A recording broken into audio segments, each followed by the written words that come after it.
and auto repair. Foster parents provide the safety, love, and nurturing every child deserves. Many kids are just looking for someone to talk to have fun with, to share their life with. Interested in being a foster parent? Call K Connections at 888-2006. That's 888-2006. K Connections, enhancing the lives of those they serve at 2121 North Wenatchee Avenue. Getting bored with the white walls in your house? Let Exterior Solutions and Alexandria Moldings brighten up your interior. Available in various sizes, Alexandria Moldings lends to great project ideas. Use them to build up beautiful moldings, design wall and ceiling panels, and practical shelves. They can also revive your staircases to their natural shine. Exterior Solutions can help you find just what you need. Alexandria Moldings at Exterior Solutions, 151st Street Southeast in East Wenatchee. The Loop Trail Cafe wish the AppleSox the best of success this season. Locally owned, the Loop Trail Cafe has a great menu for breakfast and lunch. Start your morning off with the local famous zombie or breakfast burrito and a cup of coffee or tea. During the hot summer, you'll find ice cream cones. Get a scoop on the Loop. The Loop Trail Cafe, across from the splash pad in the Riverfront Center building at 1 5th Street, Suite 160 in Wenatchee. Hi folks, Kelly Herschel from Valley Tractor and Rentals, your one-stop Kubota shop. Kubota and Valley Tractor is keeping it simple. You want the best-selling compact tractor? Buy a Kubota. You want the best-selling compact excavator? Buy a Kubota. You want the best-selling compact skid steer? Buy a Kubota. You want the best-selling diesel zero-turn mower? Buy a Kubota. You want the best? Buy a Kubota. Kubota and Valley Tractor since 1948, Baker Flats, East Wenatchee. Come celebrate Independence Day at the 12 Tribes Colville Casinos with our Independence Day hot seats. From noon to 4 p.m. July 4th, every hot seat player will have a chance to win up to $1,000. Play your favorite game for your chance to hear your name called for a hot seat and be one of 15 guaranteed winners walking away with $1,000. Don't miss the Independence Day hot seats July 4th at all 12 Tribes Colville Casino locations. Coulee Dam, Lakeshore, and Omac. 12 Tribes Colville Casinos. Far from the ordinary, close to the adventure. Gambling problem? Please play responsibly. Call 1-800-522-4700. I have come to the conclusion that one useless man is called a disgrace, that two are called a law firm, and that three or more become a Congress. And by God, I have had this Congress. 250 years ago, the spark was lit, and a new America was forged in the flames. From the Numerica Performing Arts Center and Jamie Donegan Productions, Hot August Nights features Tony Award-winning musical 1776. July 31st through August 15th at the Numerica Pack. Tickets for 1776 now on sale at numericapack.org. Mission Ridge, proud sponsor of AppleSox Baseball, says, let's go, Sox. Hope you're enjoying the game. Head up to the Chair 5 Pub at Mission Ridge. Open Fridays through Sundays all summer long. It's your spot for great food, local drinks, and unbeatable mountain views high above the valley. Whether you're wrapping up a day on the trails, looking to cool off from the summer heat, or just want a relaxed place to hang out with friends and family, the Chair 5 Pub delivers. Keep the good times rolling after the final inning. Visit missionridge.com to learn more.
The Star-Spangled Banner has never sounded so sweet. On July 4th, 250 years since our nation's conception. Game 2 here, Edmonton, taking on the AppleSox. And Jackson, let's meet the starting lineup for the Edmonton Riverhawks. Yeah, Qatar Wakui leads it off. He's in right field today. Batting second, the DH, Matt Stagg. In third, it's Cale Clark. He's in center field today. Cleanup, it's the first baseman, Easton Andrews. Fifth spot, Finnegan Stewart. He's playing left today. Behind the plate, catching balls and strikes, it's the catcher, Jason Green. And then right behind him, the third baseman, Chris Parkin. Batting eighth, it's the shortstop, Devin Simonton. And rounded off in ninth is Matt Van Slyke. He starts at second base today. Now looking defensively for the AppleSox.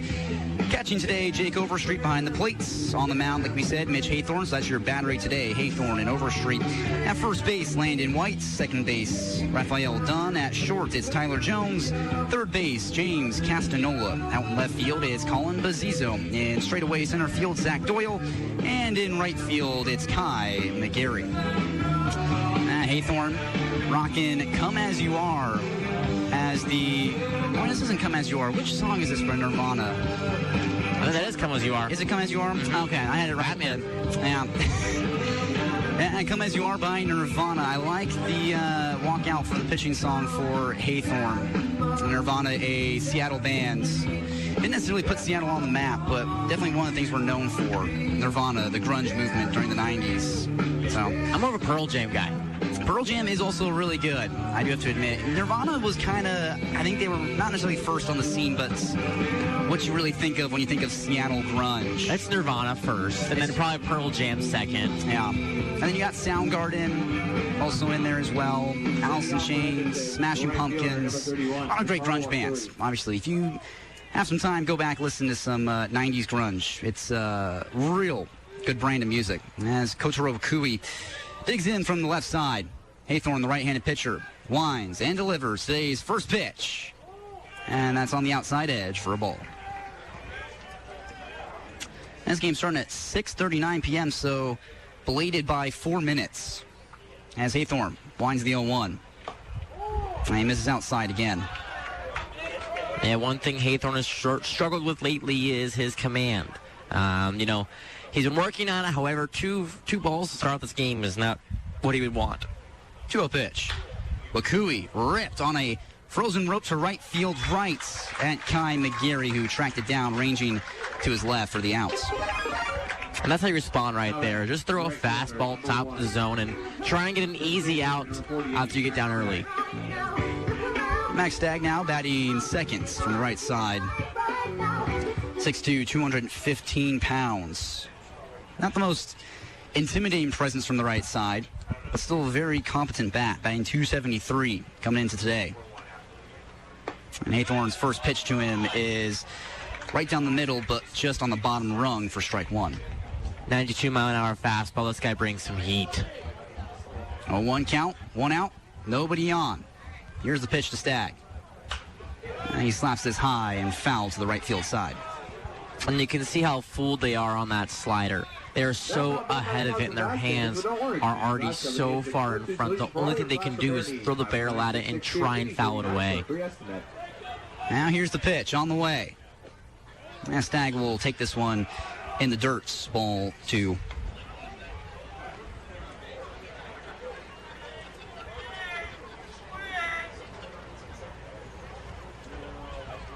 One-two count with 1 out. Here's the pitch from Haythorne. This is on the hands, fouled straight back over our heads here in the press box, and well out of play. Yeah, 4th of July here. Decent crowd on hand tonight. It's a bobblehead night as well, and I mentioned it pregame. The Sox really looking for a win here. Haythorne hunting the punch out. Here's the pitch. And this is foul, hit off of Stagg's body, and he just spoils it, stays alive. Yeah, they're not going to let these fans go home disappointed on their July 4th. They want to show them that, man, we are the AppleSox, just blew them away 14-2 the previous night and get a series win today. 1-2 pitch. Just a hair outside with the slider. 82 just can't find the outside edge. Really good pitch there by Haythorne. Just doesn't get the call there, but that's all right. Count now 2-2 with 1 out and nobody on. Haythorne winds and fires. And the pitch is low. They'll check down. He does not go on the check swing. Fills up the count, 3-2. Now's a pitcher. This is where your mettle is tested. 3-2 count. You were ahead early. See if you can close and deliver. Payoff on the way to Stagg. And he just fouls it off to the netting, and again, stays alive. Stagg being a formidable opponent in this at-bat right here, fouling off many pitches. And Thornton is unable to thwart him just yet. Let's see if he can do it here. The payoff again. Breaking ball inside by a good amount. Ball 4. 1 out base runner here for the Riverhawks. And when you're Haythorne, you're up in the driver's seat in that count. You got him at a 1-2, and then you walk him after that. Is not the outcome you want in that at-bat. You know, give a quality at-bat to Max Stagg there, but Haythorne a little disappointing. Cale Clark, left-handed batter. Runner on, that's Stagg there at first base after that walk. Again, a decent lead. And the pitch to Clark. And he will hit this on the hands and hits a little dribbler to Dunn, who has to hurry the throw to first. They got the outs, but can't get Stagg, so he's into seconds now. 2 outs here in the first. Bit of a funky play there as it's hit really weakly off the hands, and Dunn, of course, has to let Stagg pass him because he can't have an obstruction there. And with that, the ball's just going to dribble and die in the infield grass, and with that, he really all can do is just grab it and fire it over. No time to waste. Easton Andrews, first baseman today for the Riverhawks. Batting in the 4 hole with Max Stagg now at second base. Pitch from Haythorne. There's a breaking ball right on the outside edge. Strike 1. That slider has so much movement to it, man. Honestly, has one of the biggest breaks I've seen. 0-1 count. 1 runner on. Stagg there at second base with a fairly decent lead. Haythorne. Long hold. Here's the pitch. Andrews will foul this off the opposite way and into the parking lots.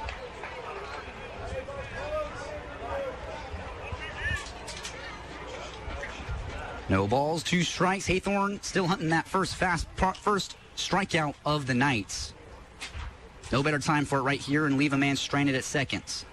0-2 count. Haythorne for the strikeouts.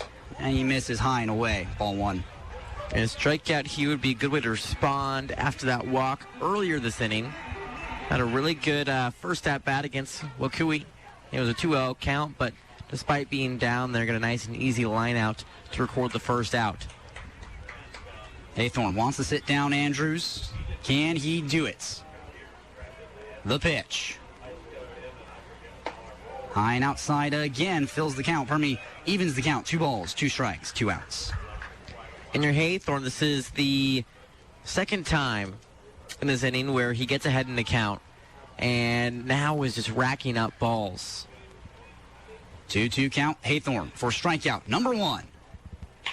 That's grounded down the first base line. Marr dives, picks it up. It's a fair ball. He steps on the bag, completes the out, and completes the inning. So Riverhawks able to get some traffic on in scoring position, but finished with no runs, no hits, no errors. 1 man left stranded there at second base. Still scoreless. Moving into the bottom half of the first, where the Sox will swing it for the first time tonight on the AppleSox Radio Network.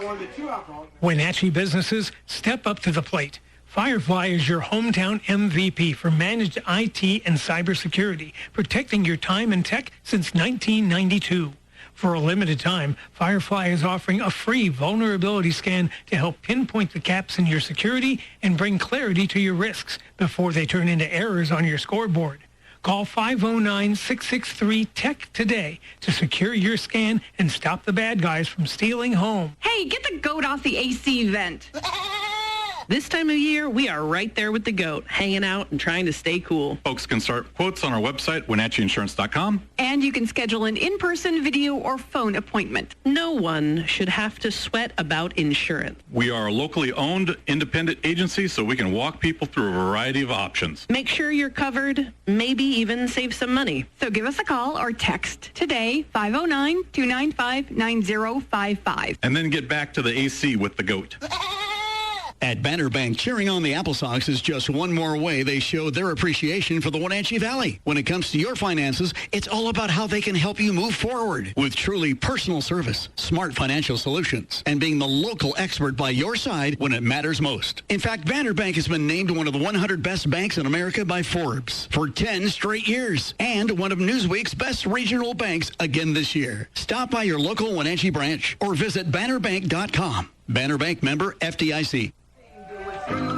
Haythorne strands a runner at second base to close out the top of the first inning, so still scoreless. Now in the bottom of the first inning, Raphael Dunn climbs to the plate starting at second base today.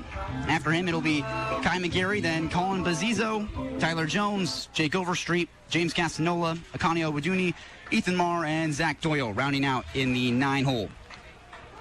Now Dunn from the left side. McIntosh on the mound for the Riverhawks from the right side. He winds and fires. That's outside in the righty's batter's box for a ball. Yeah, Dunn. Big game for him yesterday. Multi-hit, picked up a grand slam as well as first home run of the year and the Sox's third grand salami. Here's the 1-0 to him. He swings and misses on a fastball on the outer edge. 92 from McIntosh. McIntosh just going at Dunn here in that at-bat and wasting no time. Here's the 1-1. Dunn ripped a line drive to center field. Clark ranges way over to his right, the hair whipping in the wind as he makes the catch. Now batting, the right fielder. A really good piece of hitting there by Dunn. Kind of really good barrel. Perfect. However, that's just baseball. Sometimes hit it right at a guy. And unfortunately, that'll be the first out. Guy McGary, one out and nobody on. Dunn flew out center field to just start this inning. Now McGary swinging a new piece of wood than what he has for the entirety of this year. And the pitch to him. And check swing, top of the zone, look down. He did not go, ball one.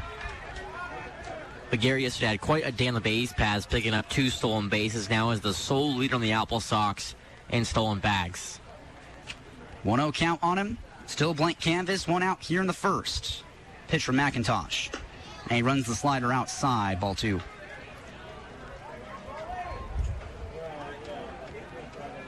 McGary just committed to GCU, was at ASU this year. 2-0 count on him. McIntosh agrees on a sign. Winds and delivers. Runs it high and tight on McGary. That's ball 3. And now 1 pitch away from a 1-out walk. AppleSox will take a walk. You get a guy on, especially if it's McGary. This guy has so much speed and danger on the base paths. McIntosh trying to battle back into the strike zone. Can he do it? No, yes he can. It looked like it was a bit high and tight, but clips the inner upper edge for a strike. And McGary just kind of crowding the plate. And inner half fastballs like that will make it easier for him. And McGary takes a step back now. 3-1 pitch. That's on the top rung for a strike. And that's how you do it right there if you're McIntosh. You back him off with the fastball, then you just go with a high fastball, kind of on the outer half, to try and mix up their eye angles. Payoff pitch to McGary. Way upstairs. Barely even registers on the track man. And it's a 1-out walk coughed up to McGary. Again, like I said, this guy has so much danger on the base paths. I really expect some movement here somewhere in this at-bat. And McGary stole 2 bags yesterday in the same inning. Stole second, and then a pitch later stole third. So he now stands alone on the AppleSox for stolen bases. 10 so far. First man to reach double digits on swipes this year. Bazzizo standing in the from the left side. McIntosh's pitch is just high, ball 1.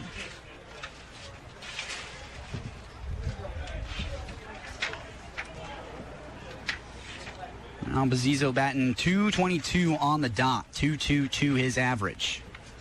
That's impressive. McIntosh will pick off slowly to first, and McGary back in easily. He had quite a day yesterday. 4 walks recorded out of his 8 so far. This guy, can really rip at the plate and also draw some walks. Here's his 1-0 pitch. And he takes a strike down the middle. McGary taking off for second. Throw gets away from Simonton, but Van Slyke at second able to back him up. Make it 11 stolen bases for McGary. I mean, I told you, McGary, this guy has so much speed. It's just wasting his potential if you don't send him somewhere in the at-bat. Pitch was a strike to Bazzizo. Now he's got McGary at second base, just 180 feet away from scoring the first run of this ball game. McIntosh steps off and recollects himself. 1-1 count, 1 out, 1 runner on here in the first inning. Still scoreless. Sox wanting to change that here in the blink of an eye. Here's the 1-1 to Bazzizo. And he takes the changeup that plopped into the zone for a strike.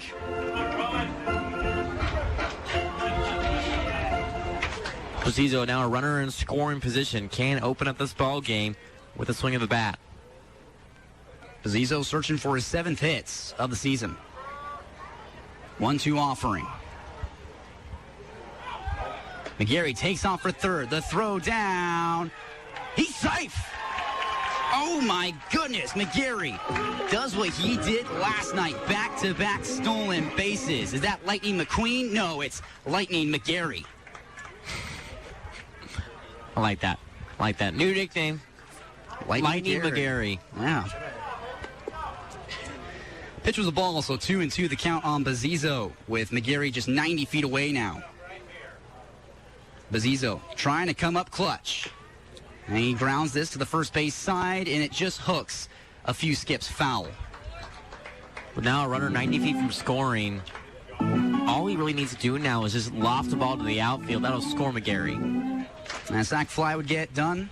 Line drive to the outfield grass gets it done. Or a sharply stung ball in the infield. All of it will do a job. And here's the 2-2 to Bazzizo. High and outside. Flinched the hands, but that's ball 3. He really thought about that one there, but good eye to hold it back. And now a really good count for him here. Full count on Bazzizo. McIntosh wanting to bear down as hard as he can. Here's the pitch. High outside, another walk given up by McIntosh. The Sox have him on the corners.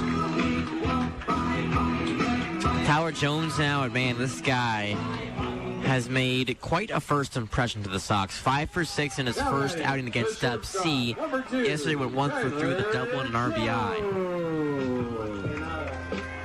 Tyler Jones, the two-way player who's been playing the past few games at shorts, and really a solid defensive shortstop and a solid offensive player as well, as he is showered with the beer chants here. Your now official beer batter of the game. First pitch to him is well upstairs, ball 1. Yeah, and it's funny, last night, Jones was the beer batter, but of course the July 3rd game, it was, a lot of moving parts, so he pulled the beer batter.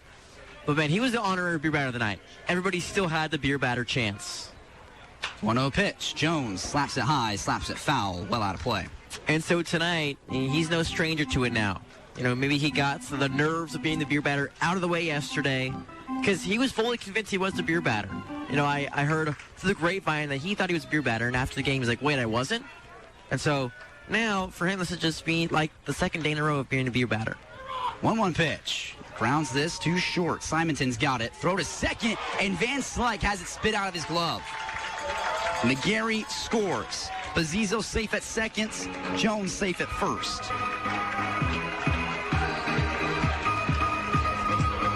Goes down as an error on Van Slyke at second. That one was put right in his wheelhouse and somehow found a hole in his glove. And everybody's safe. And that's just disappointing. A textbook play right there, one you've been making, all season long. And a really good toss, by Simonton to get it over to him. However, he's just not able to glove it, and a run will score off of that. And Van Slyke, the errors just piling up for him. Had 3 yesterday, now 1 here tonight, early in this game. His first pitch to Overstreet, he sends it high and shallow to right field. Wakui sizes it up, makes the catch. Bazzizo tags at second. He's steaming for third. He's in standing. And again, familiar sight, the Sox will have him parked on the corners. A really good play there and heads-up play by Bazizo to recognize where the ball was being hit towards right field and noticing the arm by Wakui and knowing that he could take third if he got on his highest horse, and he did just that. 2 away here in the bottom of the first inning. 1-0 AppleSox. Drew first blood with that RBI error from Tyler Jones. Pitch to Casanola. That's right on the inside edge. Strike one.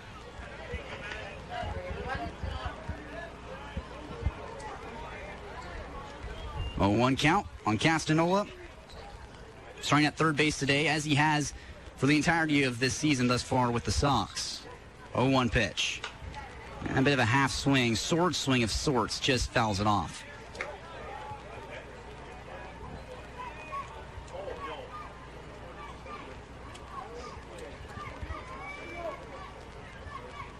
Oh, 2 count, Castanola. 2 runners on at the corners. McIntosh trying to get out of this inning. The 0-2. Castanola slaps this on the ground towards the first base line, but fouled by a good amount. Castanola, 3 doubles, a triple, and 2 home runs. The double, triple, and 2 homers came from 1 game against the Nanaimo, where the Sox put up 21 runs. A real standout game for Castanola in that outing. 6 RBIs as well, as Jones is dancing around there at first. He bluffs the steal attempt, and Castanola waves and misses on a slider away as he clutched his right hamstring after that. Castanola obviously battling an injury in the later part of the first half, and you got to pray that it doesn't rear its ugly head here in Game 2 against Edmonton. So the Sox finally retired here in the first inning. They do get 1 run off no hits, 1 error, and 2 men stranded out on the base pass. 1-0 AppleSox lead now to the top of the second inning here on the AppleSox Radio Network.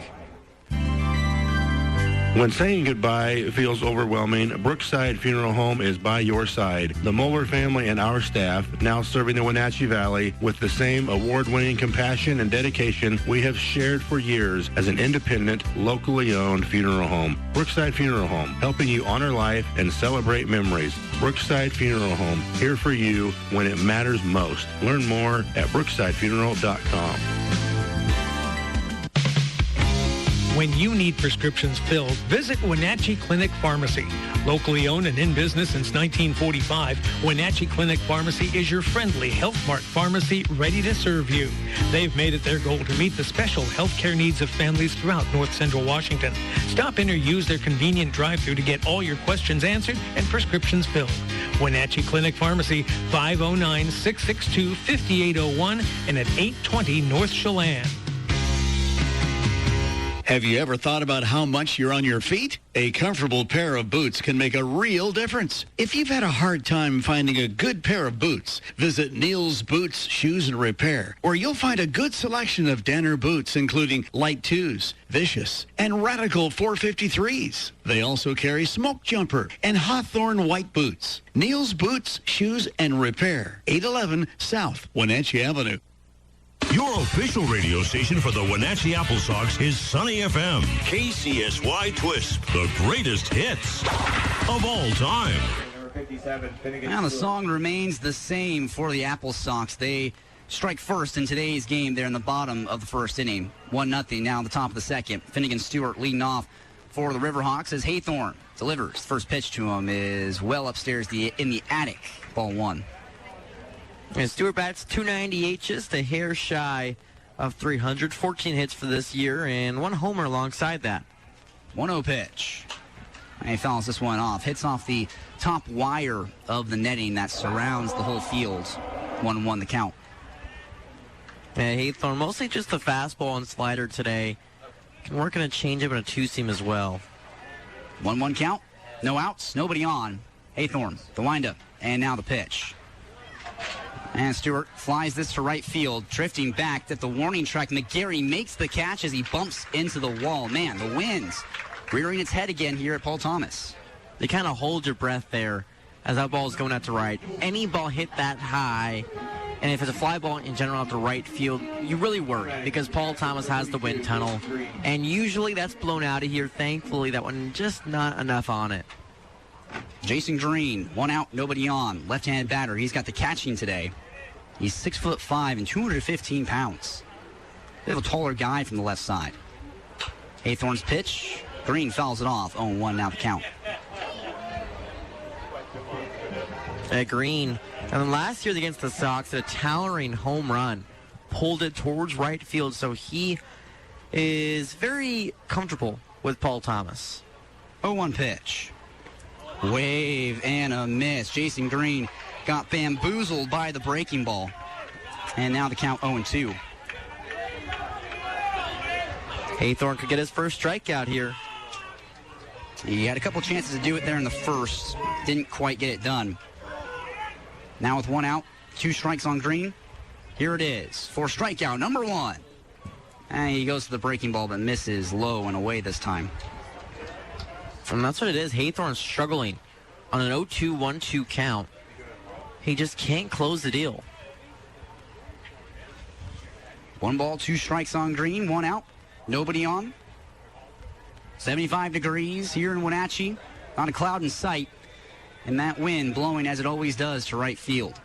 Here's the 1-2.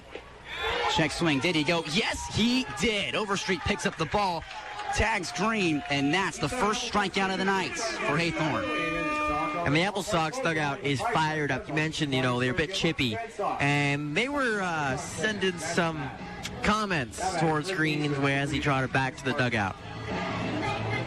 Chris Parkin starting at third today. Bang from the right side. 2 outs and a blank canvas. Haythorne wanting to retire the side in order. Swung on. Miss on the very first pitch. And maybe that's all I need right there. Just get that first strikeout out of the way. Sometimes when you're still searching for it, got some anxiety for it, but once you get out of the way, now you can just steam ahead. Haythorne working quickly. Now the 0-1. Lined over Mars' head at first into right field. 2 out knock for Chris Parkin. Proves me wrong thereafter. 92-mile-an-hour fastball in the outer half. A good pitch by Haythorne, but even better piece of hitting by Parkin. Sends it where it was pitched. And that first hit of the ball game for the Riverhawks comes off the barrel of Parkin, his 9th of the year. He was batting .222 coming into today's game, and now sets up Devin Simonton with 2 outs and a runner on. Haythorne set from the stretch, glove held at his belt buckle. Pitch to Simonton, falls off the table, and he takes it for a ball. It's his first hit of this whole entire ball game as well. Sox is runners who have reached off of 2 walks and an error. 1-0 count, 2 outs. As Parkin's kind of dancing around there at first, Haythorne delivers and misses high and away. Ball 2.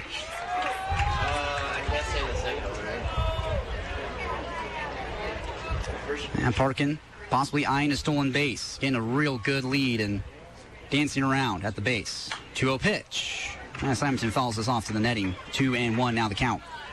Haythorne, his approach to these righties are really go on the outer half. I like the approach there, but the Riverhawks are honestly kind of onto his stuff right now. 2 balls, 1 strike, 2 outs. Parkin there at first, who had that 2-out hit over Mars' head at first. Haythorne.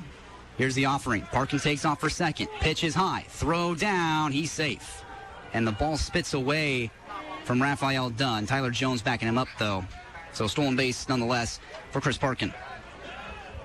And Haythorne's command issues just showing. Already walked a guy.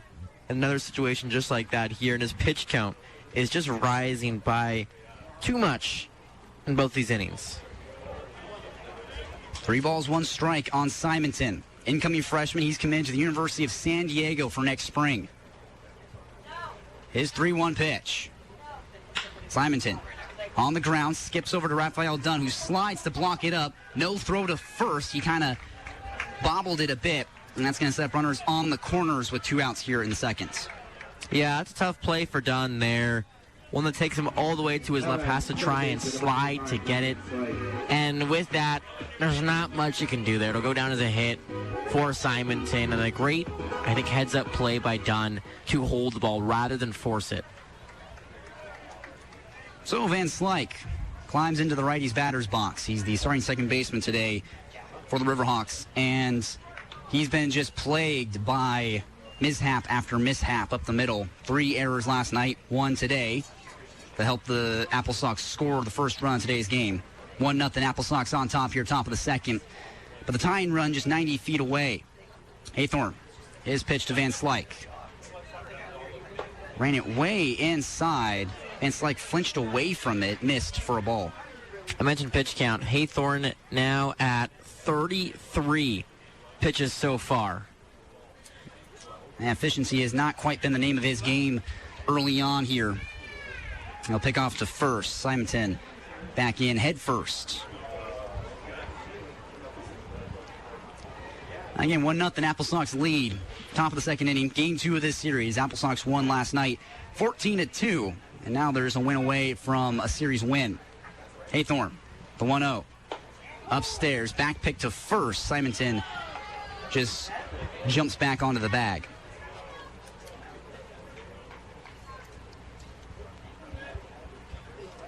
And 2 balls, no strikes now on Van Slyke. Simonton at first, Parkin at third. Runners on the corners for the Riverhawks. Haythorne's pitch. He puts the curve right into the zone. 78 miles an hour on the bender. And center cut right there. Curveball. A lot of break, just like a slider. However, again, has trouble locating all of his pitches today. 2-1 pitch on the way from Haythorne. Runner takes off for second. This is shot through the right side. A hit and run beautifully executed as Parkin scores. Simonton to second, and this game is tied. Rough there, but a good piece of hitting by Van Slyke. Knowing the hit and run call, got to get the swing down. It's a really good barrel to the ball and sends it through a gap.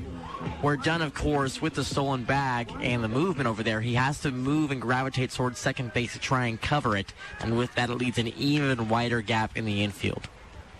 Lineup card flips over for the first time today. Coach Robakui in the leadoff spot, starting in right field today. Haythorne looks to second and now fires to Akui. Breaking ball placed perfectly for strike one. Akui tied on the teams for hits with 24 and tied for most doubles with 7. 1-0 count on him. 2 outs, 2 runners on. Van Slyke at first, Simonton at second. Haythorne's pitch. And Akui spits on the breaking ball outside this time. 1 ball, 1 strike.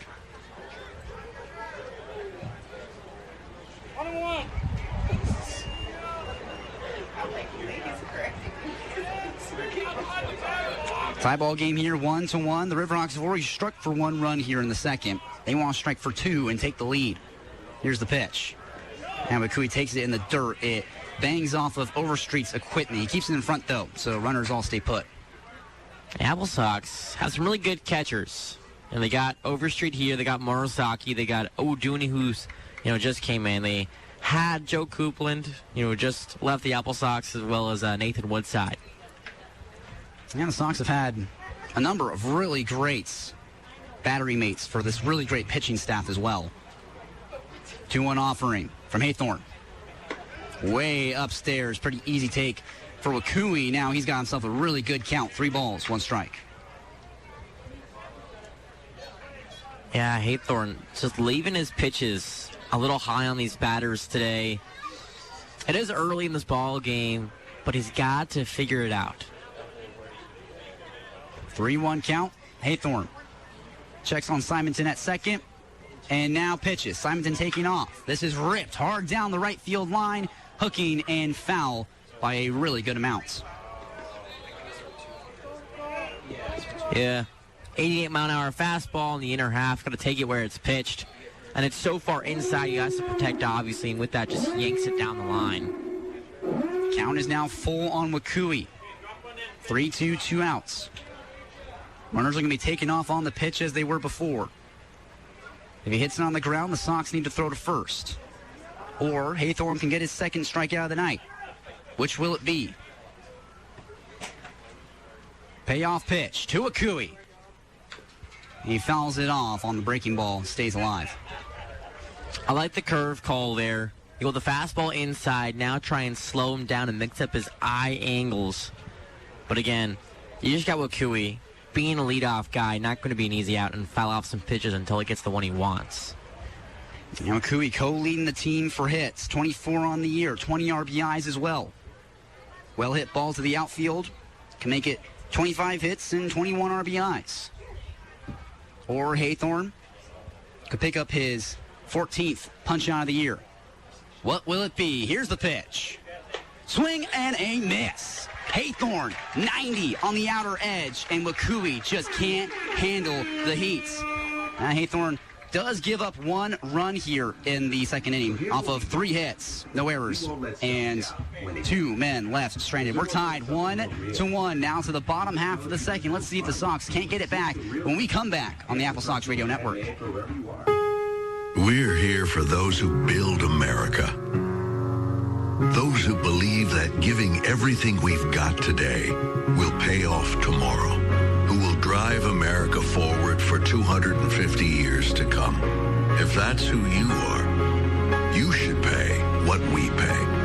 Now get employee pricing across a full lineup of Ford trucks and SUVs. Employee pricing. You pay what we pay. Only from your local Ford dealer. Employee pricing on now at Pat Armstrong Ford, East Wenatchee. Hey, AppleSox fans, let's talk about community. Today's broadcast is proudly sponsored in part by the Salcedo Group of Companies, now celebrating 25 years of HVAC, electrical, and high-scale development excellence right here in the Valley. But Salcedo is more than business. They actively back over 70 regional schools, nonprofits, and teams. From global philanthropy to the home turf, Salcedo is proud to be locally grown and dedicated to our community. Thank you for investing in our valley.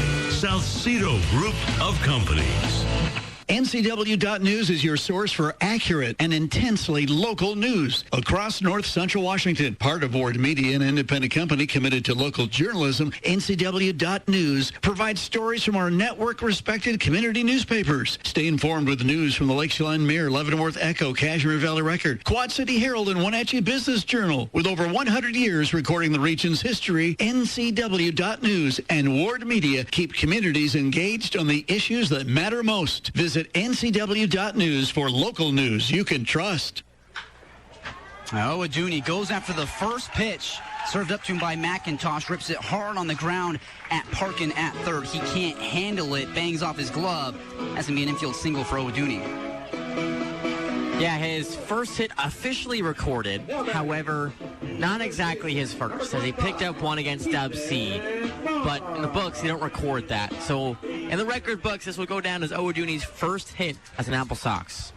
Brings up Ethan Marr, who is taking over for Landon White at first base in the starting lineup. Pitch to Marr. And runs it bit inside, but clips the corner, strike one. You know, Landon White was initially in the starting lineup and then injured, and Marr having to take over for him. As McIntosh will pick off to first. Owaduni was a hop, skip, and a jump away from the bag, so just gets back in safely. But yeah, Marr, a formidable bat as well. Him and White, both really good power at the plate. Here's his 0-1 pitch from McIntosh. Never mind, he'll pick off to first again, really keeping a close eye on Owaduni. Now, Owaduni, the 10th ranked catcher in the state of California after this year. Finished his last year of high school ball. 0-1 to Marr. Ripped on a line to right field. Wakui comes in a few steps, makes the catch with a little hop, a little flare on it, and Owaduni has to scamper back to first.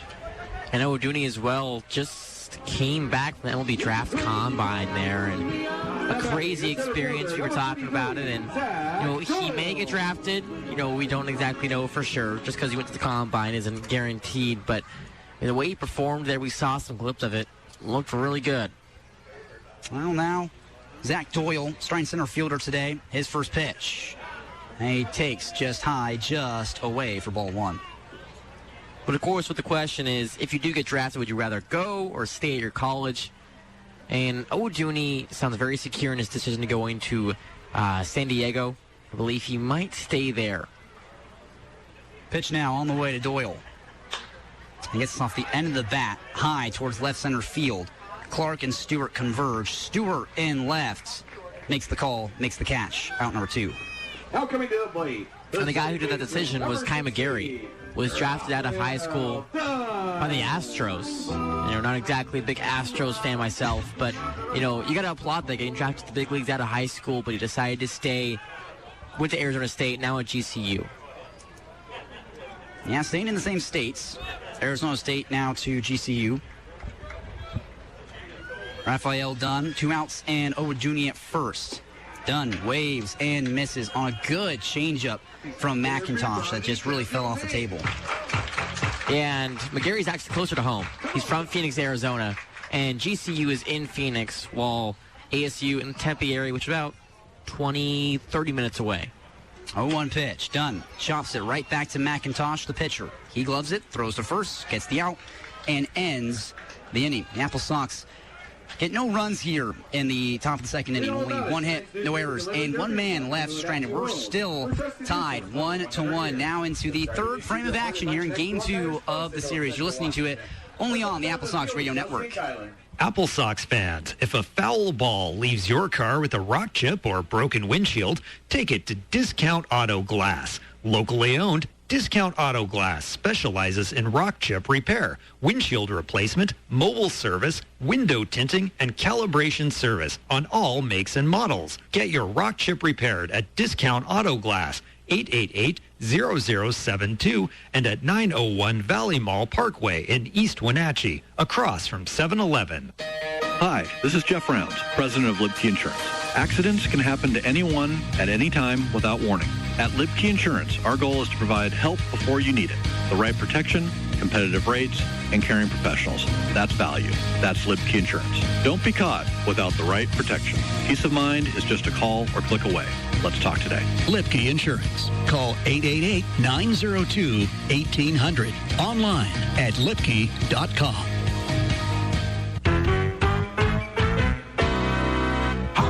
Chevy, we're gonna take a ride. We're going down to Easy's Burgers, where the food is dynamite. Easy's Burgers, Easy's Burgers, oh yeah. Fast, friendly, and delicious, they really do it right. Serving up those burgers every day and every night. Big kids, little kids, mom and dad too. Easy's Burgers, made fresh for you. AppleSox and Riverhawks exchanging blows here after the first 2 frames of action. Now into the top of the third. On the play-by-play, it's Jackson Dodd. Thanks, Smith. Max Stagg leads it off here as the first pitch from Mitch Haythorne comes in, and he takes it for a ball, backs him off the plate just a hair. Counts 1-0 after Stagg was the first walk issued by Haythorne today. The 1-0 pitch from the righty is popped up sky high in foul territory. Castanolo works towards his left, and he makes the grab. Scared me for a minute there with the wind. Blew it back in fair territory, and he really had to reach his arm all the way out to be able to haul it in. I don't know if it's getting picked up on our headsets, but there were some Aussie, Aussie, Aussie, oi, oi, oi chants going on with Max Stagg at the plate. The Australian. I'm not sure if those are Riverhawks fans or AppleSox fans, but I'm loving it. Cale Clark now. Haythorne cocks the glove over his head as he fires, and the pitch is popped up over to left field. Santiago moves in and makes the grab for the catch. Pazzizo does, and there's 2 outs retired. I don't blame you, though. I mean, Santiago's been playing a lot of games in left field. Muscle memory. You know, one of the leaders on the team for walks. Top of the charts in the WCL for walks as well. Santiago, young kid who is at Gonzaga, didn't play very much this past spring because Gonzaga, really good team. It's hard to break in as a freshman, and proving why he wants to be a starter next year. Easton Andrews now. Haythorne fires the first offering, and this pitch is taken at the knees for strike 1. Andrews grounded out in the first inning, was the last out of the frame in the first. Haythorne, glove at his face, and fires the 0-1. The pitch catches the outer black for strike 2. Haythorne struck out 2 batters today, could get his third here.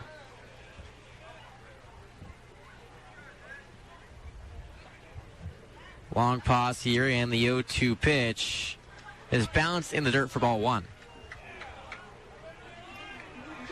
Haythorne today, bit of command issues. It's looked better here in the 3rd inning. And he's really just trying to fill up the zone and let his defense work. He steps back and deals the 1-2 pitch. Fans him!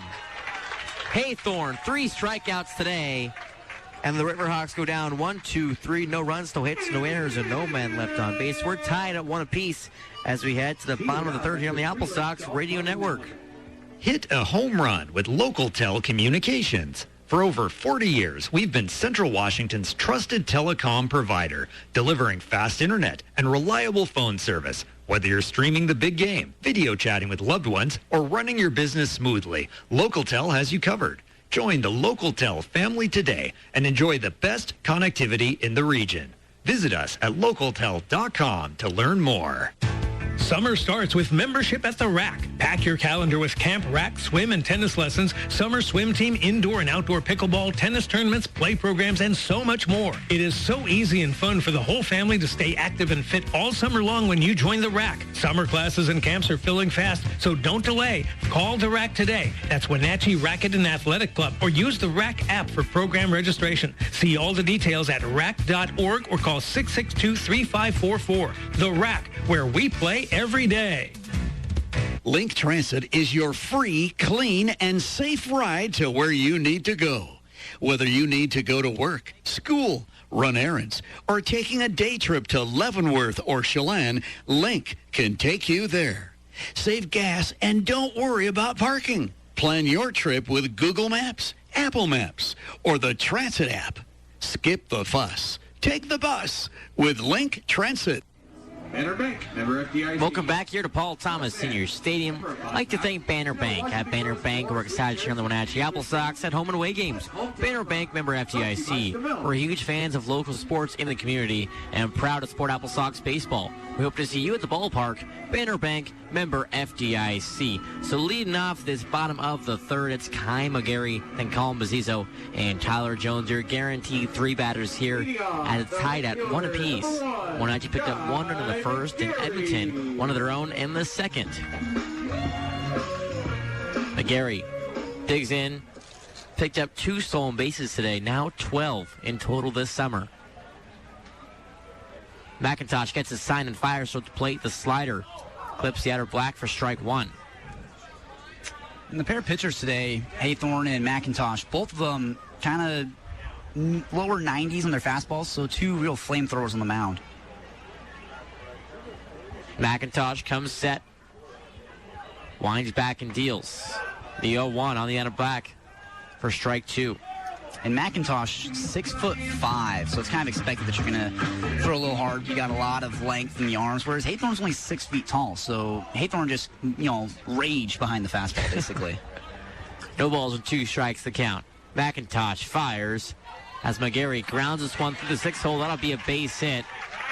And a leadoff knock to the Sox to get this 3rd inning started. That was kind of weird. Simonton at short,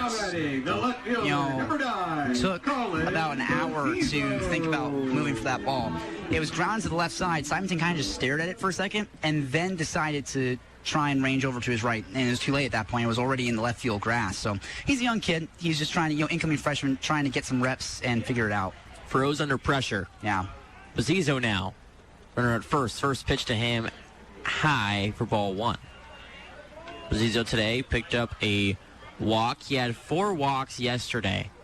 So, 5 walks in just 2 games. Incredible.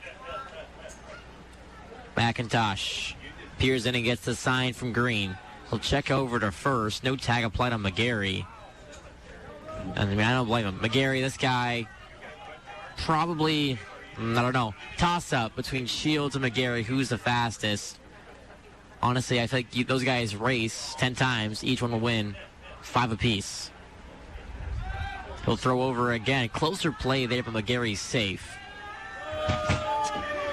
Yeah, Shields has wheels, and then you got Lightning McGary. 2 real fast guys. 2 balls and no strikes to count on Colin Bazzizo. Bright red bat. As 2-0 pitch comes in, a runner goes. The throw is not in time and skips away. McGary picking up 3 stolen bases today as the ball gets away from Simonton, but he'll stay at third. Ka-chow, indeed. Lightning McGary strikes again. Clearly he's figured something out with the timing of these Riverhawks pitchers. Did the same thing last night, too. I had an inning where he stole 2 bases. Did that here in the first, and now his 13th of the year here in the 3rd inning. And you don't usually see a lot of pickoffs over to second base, but with McGary stealing third a lot, you could see it. 2-0 pitch of Azizo, gets away from the catcher Green, and just like that, Kai McGary will stroll into third. He takes a wide angle around it, but will decide to stop up short. And McGary, when he's running, I haven't really taken time to really appreciate his stride and the way he moves. He looks like he's just walking on air. It looks like he's wearing ice skates, and he just is skating through. Like, not a lot of guys can do that. That's effortless speed. 3-0 the count here on Bazizo. As this pitch comes in at the knees for a strike, and now a runner 90 feet from scoring. Bazizo looking to pick up his 9th RBI of the season. McGary scored in the first inning off an error of the Riverhawks second baseman as this pitch is lined hard into center field, and McGary will score for the second time in this ball game. An RBI single by Colin Bazizo gives the Sox a 2-1 lead. And back-to-back hits. McGary led off with a single, stole second, reached third via the pass ball, and that's why that helps. You get able to take bases when they're handed to you. You stole a base, advance on pass ball, 90 feet away. A single, RBI single, is able to get the second run across. AppleSox retake the lead. Tyler Jones now, runner at first base and no outs. McIntosh playing from the left side of the rubber. The first offering on the way. Breaking ball in there for a strike. Jones just committed to the University of Portland. Announced just earlier this week. He's got Bazizo over at first. The 0-1 pitch from McIntosh. Another breaking ball, but it's below the zone for ball 1. Jones reaching an error earlier today in the first, an error by Matt Van Slyke, and that was Van Slyke's 4th error in these 2 games. McIntosh gets set and fires. The 1-1 pitch is just inside but clips the inner half for strike 2.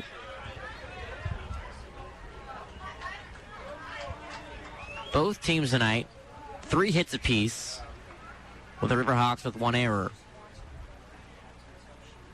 McIntosh comes set, peers in, gets the sign. And the 1-2 pitch to Tyler Jones. He dribbles this over to third. Parkin to second to get the out there. The relay to first is not in time. And Jones will reach on a fielder's choice, but Bazizo is retired. And Jones has gone to a tough count, 1-2.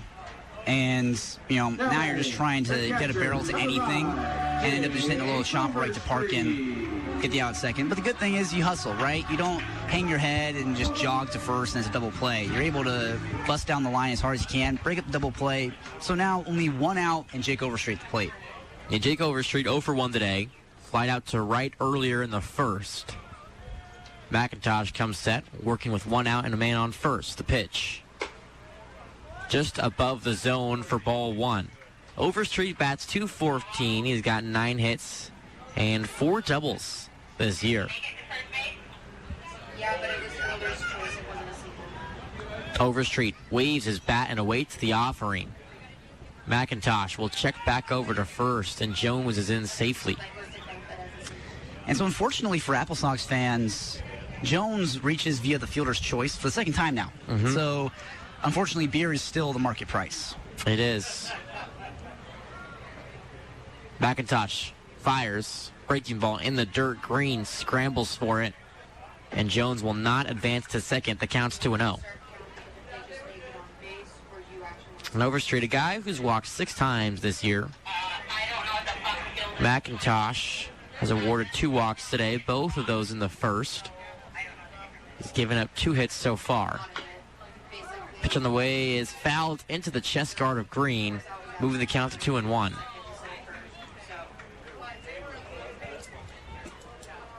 You got all of the patriotic colors today.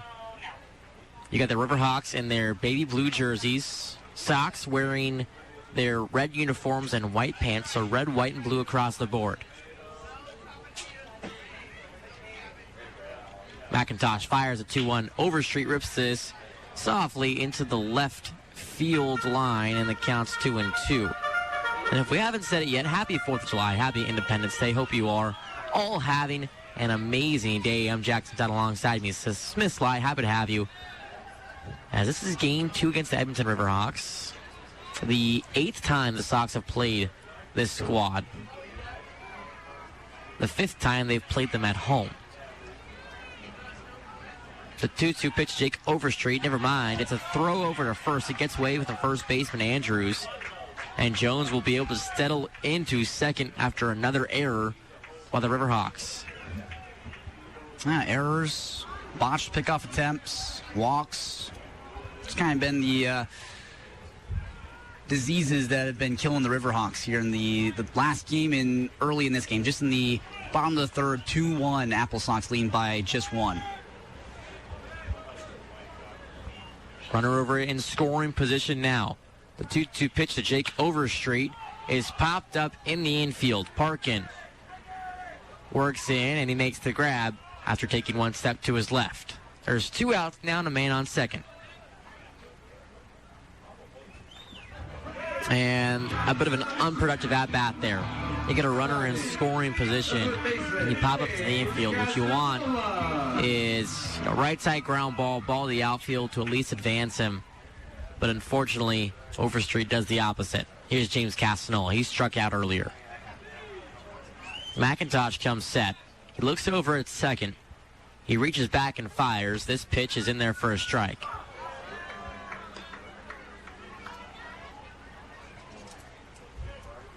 The wind blown out to right field today, but the flag is snagged on the pole. It's not as able to see as usual. And McIntosh checks over to second base. Jones strolls in safely as Van Slyke nowhere near the bag. That's one of those ones where McIntosh, you don't need to throw it, especially since you did the lift over your leg. You can just hold on to the ball. But, going through the motions. No balls, 1 strike on James Castanola. The pitch on the way. He swings and misses, chases the breaking ball in the dirt. And the count's 0-2. Castanola potentially facing his second strikeout. We saw Castanola after that first strikeout grabbing his right hamstring, lower body. Obviously dealing with some groin sensitivity in that first half of the season. McIntosh comes set. Fires the 0-2. As Castanola lines this down the right field line, foul. And he kind of played through it there in those last few series of the first half. And didn't play at all in the Fish Stick series. Got a nice needed rest. Was coaching first base for those 2 games, but now thrown back into the fire. No balls from 2 strikes. Runner over at second. Sox lead 2-1. A pitch from McIntosh hits him right on the shoulders, and it keeps the inning alive. And we're just talking about him being in danger of getting back-to-back Ks, and just able to stand his ground enough, get on base. So 2 runners on, 2 outs here in the third. Quite the opposite there. And Green will have a conversation with McIntosh.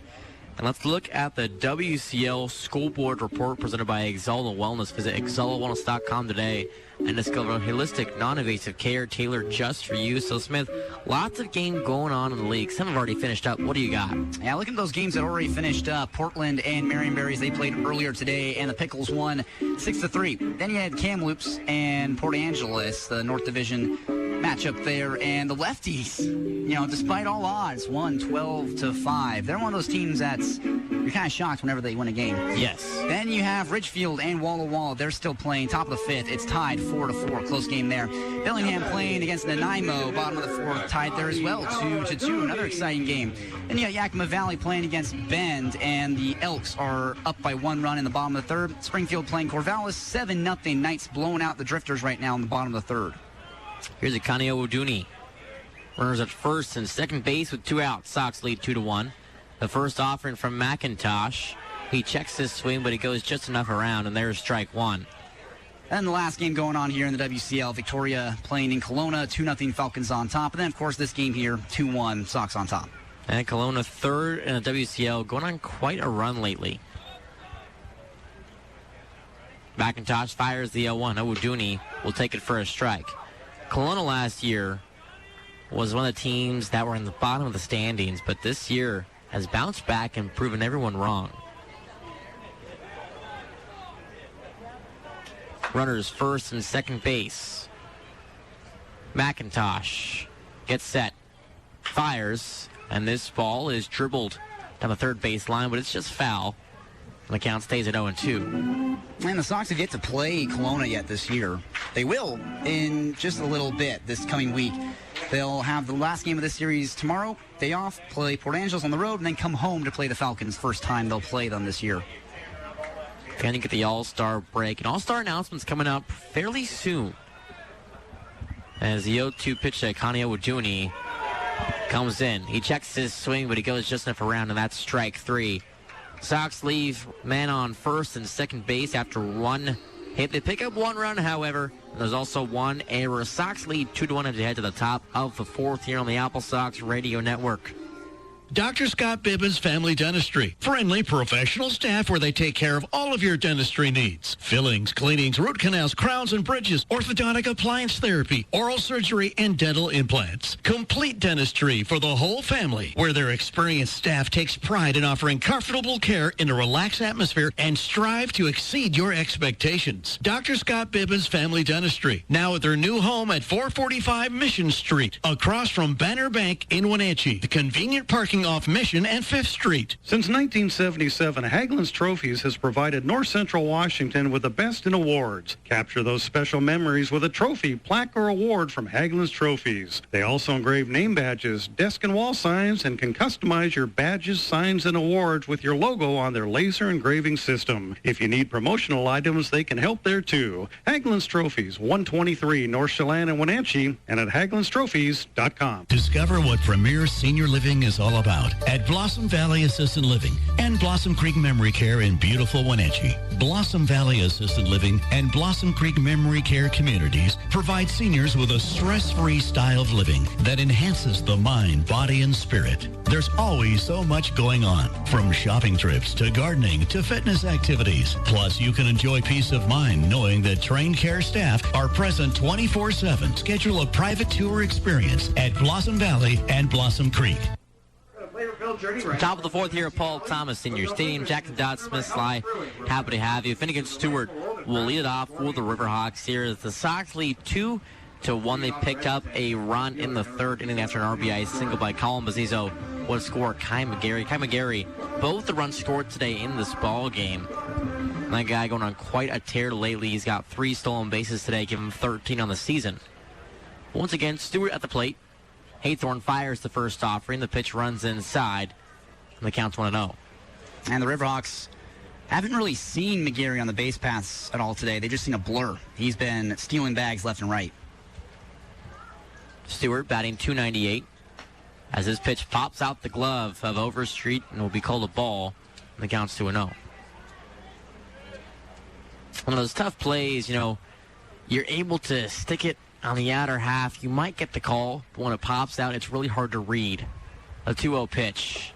He swings and misses. Change up there, and the count's 2-1. And part of it, too, is job description. The catcher, you got to catch the ball. And so if you don't, the umpires will typically just be like, I'm not going to give that to you. 2-1 pitch from Mitch Haythorne. Breaking ball. Slapped the other way, fouled on the right field line. The count's 2-2.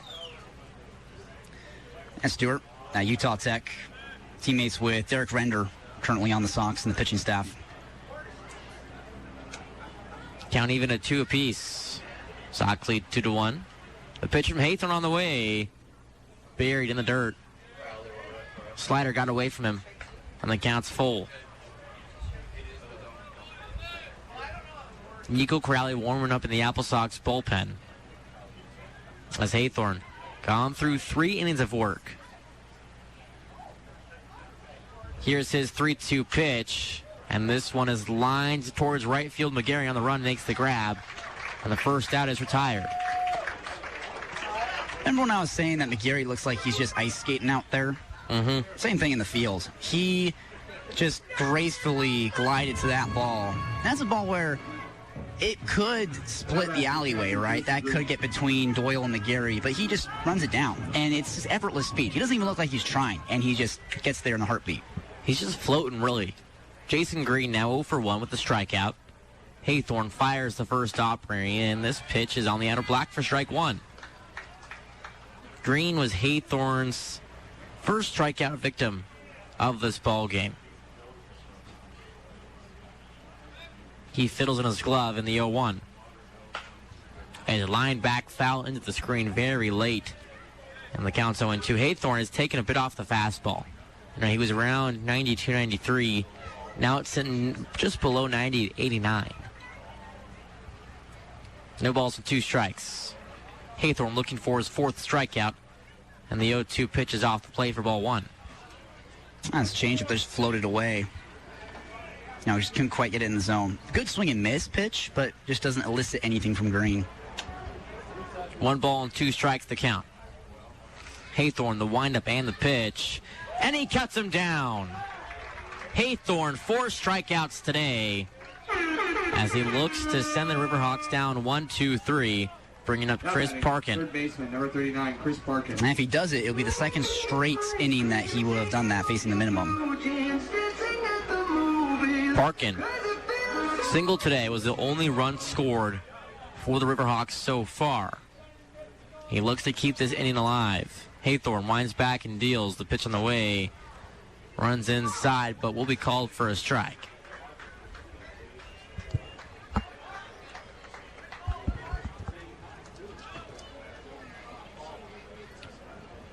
A 1 pitch. Just off the place. Nice slider there, but the count's 1-1. So Independence Day today. Fireworks show in the Wenatchee Valley, I believe around 10 o'clock. As the 1-1 pitch comes in. It's inside, ball 2. Smith, you haven't? I don't think you've seen it unless you've been here in Wenatchee on July 4th. I don't think I have, no. I've been here kind of March, April, but never, I think, in the summer. Haythorne's 2-1 to Chris Parkin on the way. It's taking high, ball 3. Yeah, they always do fireworks show above the Columbia River. It's an amazing thing to watch. You have many different viewpoints from both sides of the valley you can watch it from. It's great to watch it, especially on the river, you know, on a boat. And one time when I believe I was going to 7th grade, I dropped my phone while watching the fireworks show. It was on the boat, and I was a bit startled. And I will never see that phone again. It is recording to this day at the bottom of the river. Haythorne shakes off the first sign from Overstreet. And the 3-1 pitch on the way. Buried in the dirt, ball 4.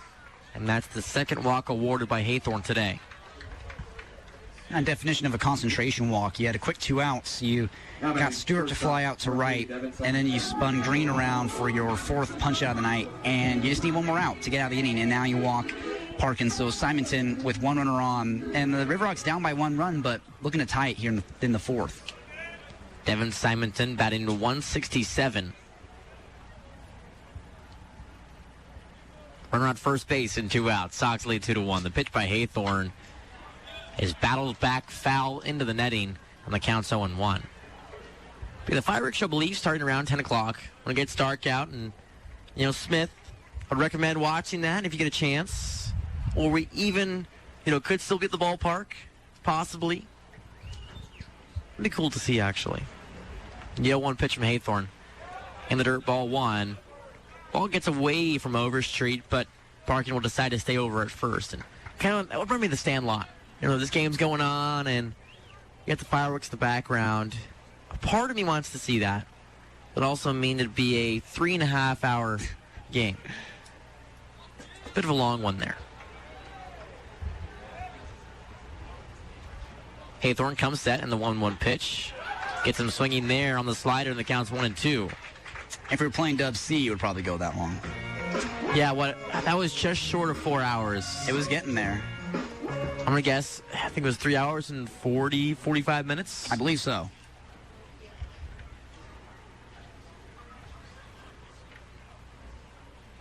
Haythorne looking for his 5th strikeout. The 1-2 pitch spins him around.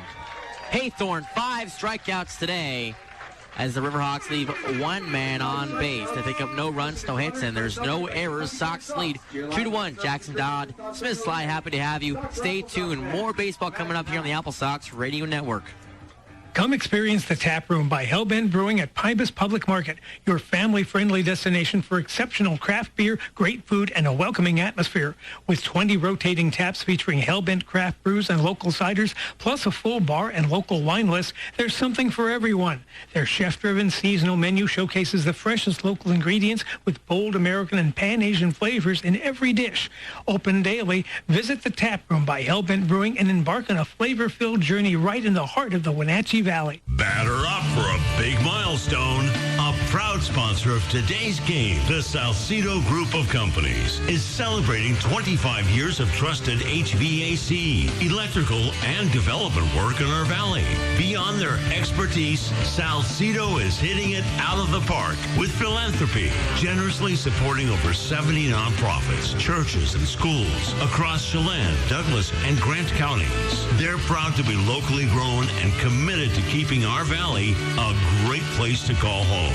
Thank you, Salcedo Group of Companies. NCW.News is your source for accurate and intensely local news across North Central Washington. Part of Ward Media, an independent company committed to local journalism, NCW.News provides stories from our network-respected community newspapers. Stay informed with news from the Lake Chelan Mirror, Leavenworth Echo, Cashmere Valley Record, Quad City Herald, and Wenatchee Business Journal. With over 100 years recording the region's history, NCW.News and Ward Media keep communities engaged on the issues that matter most. Visit NCW.News for local news you can trust. Jack McIntosh's day is done here at Paul Thomas. The Sox lead 2-1 in the bottom of the 4th inning. He tossed 3 innings, gave up 3 hits, and it's 2s across the board. 2 runs, 2 walks, and 2 strikeouts. Now on the mound for the Riverhawks, it's Owen Combs. Smith, tell us a little bit more about him. Yeah, Combs, right-handed pitcher, 6'5", 205 pounds. So almost the exact same build, actually the exact same build as McIntosh, 6'5", 205 pounds. That doesn't happen every day. Sophomore from Portland, Oregon, currently at Montana State Billings, where both Scoutman brothers will be playing at next year. And coming into this appearance here, this will be his 8th appearance, all of which have been in relief, and a 4.20 ERA. Here's Ethan Marr leads off this 4th inning. First pitch from Combs, ripped into left field. That'll be a base hit. Ethan Marr starts the AppleSox off hot here in the 4th. First pitch swinging, leadoff hit. It's a quab. 5th quab of the day for the Sox. Now Zach Doyle, 0 for 1 today. Slide out in the 2nd inning towards left field.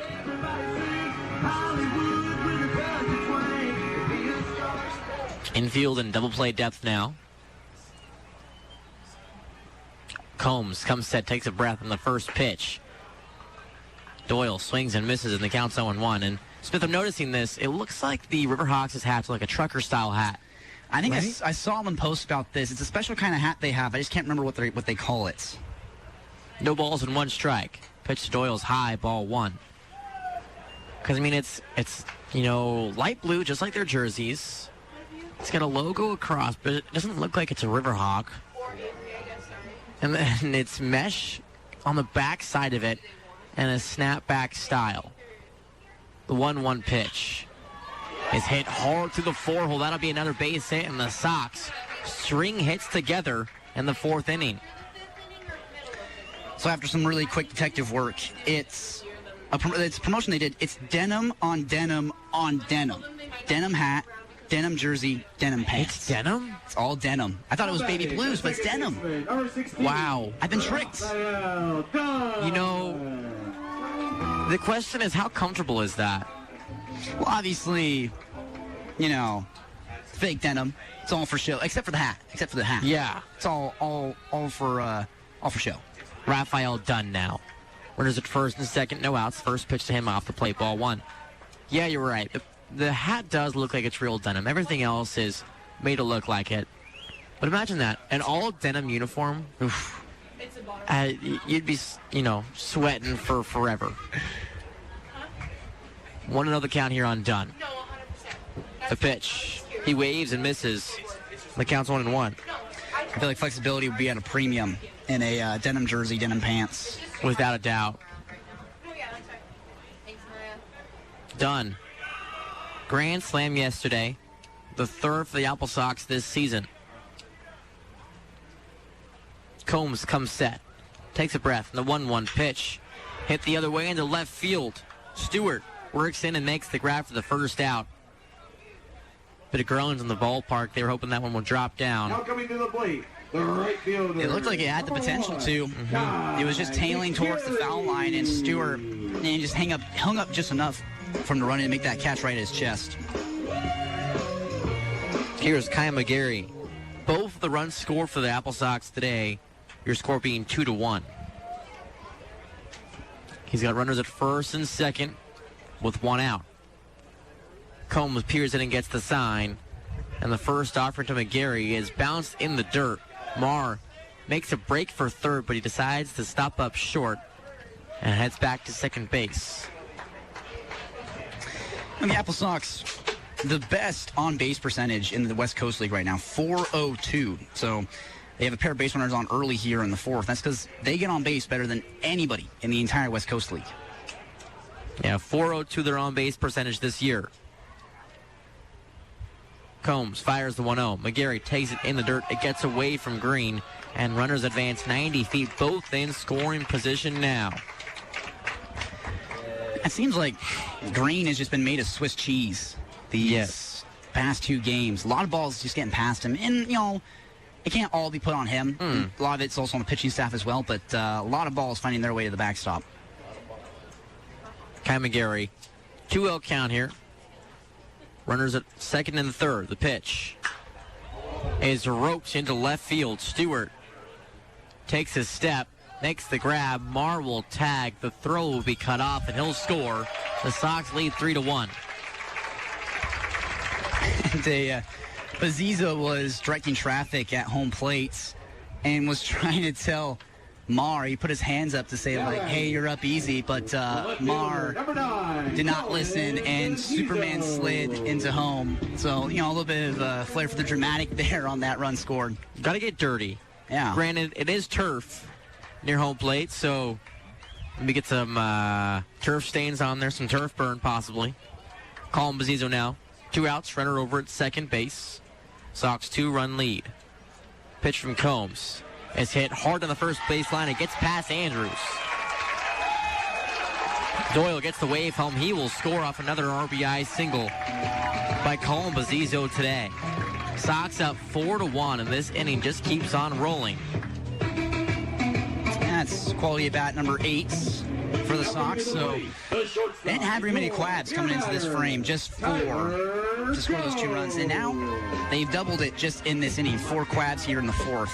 Make it 4-1 AppleSox. Tyler Jones, hitless today, but has reached both times. One off an error, the other a fielder's choice. First pitch from Combs, high, ball 1.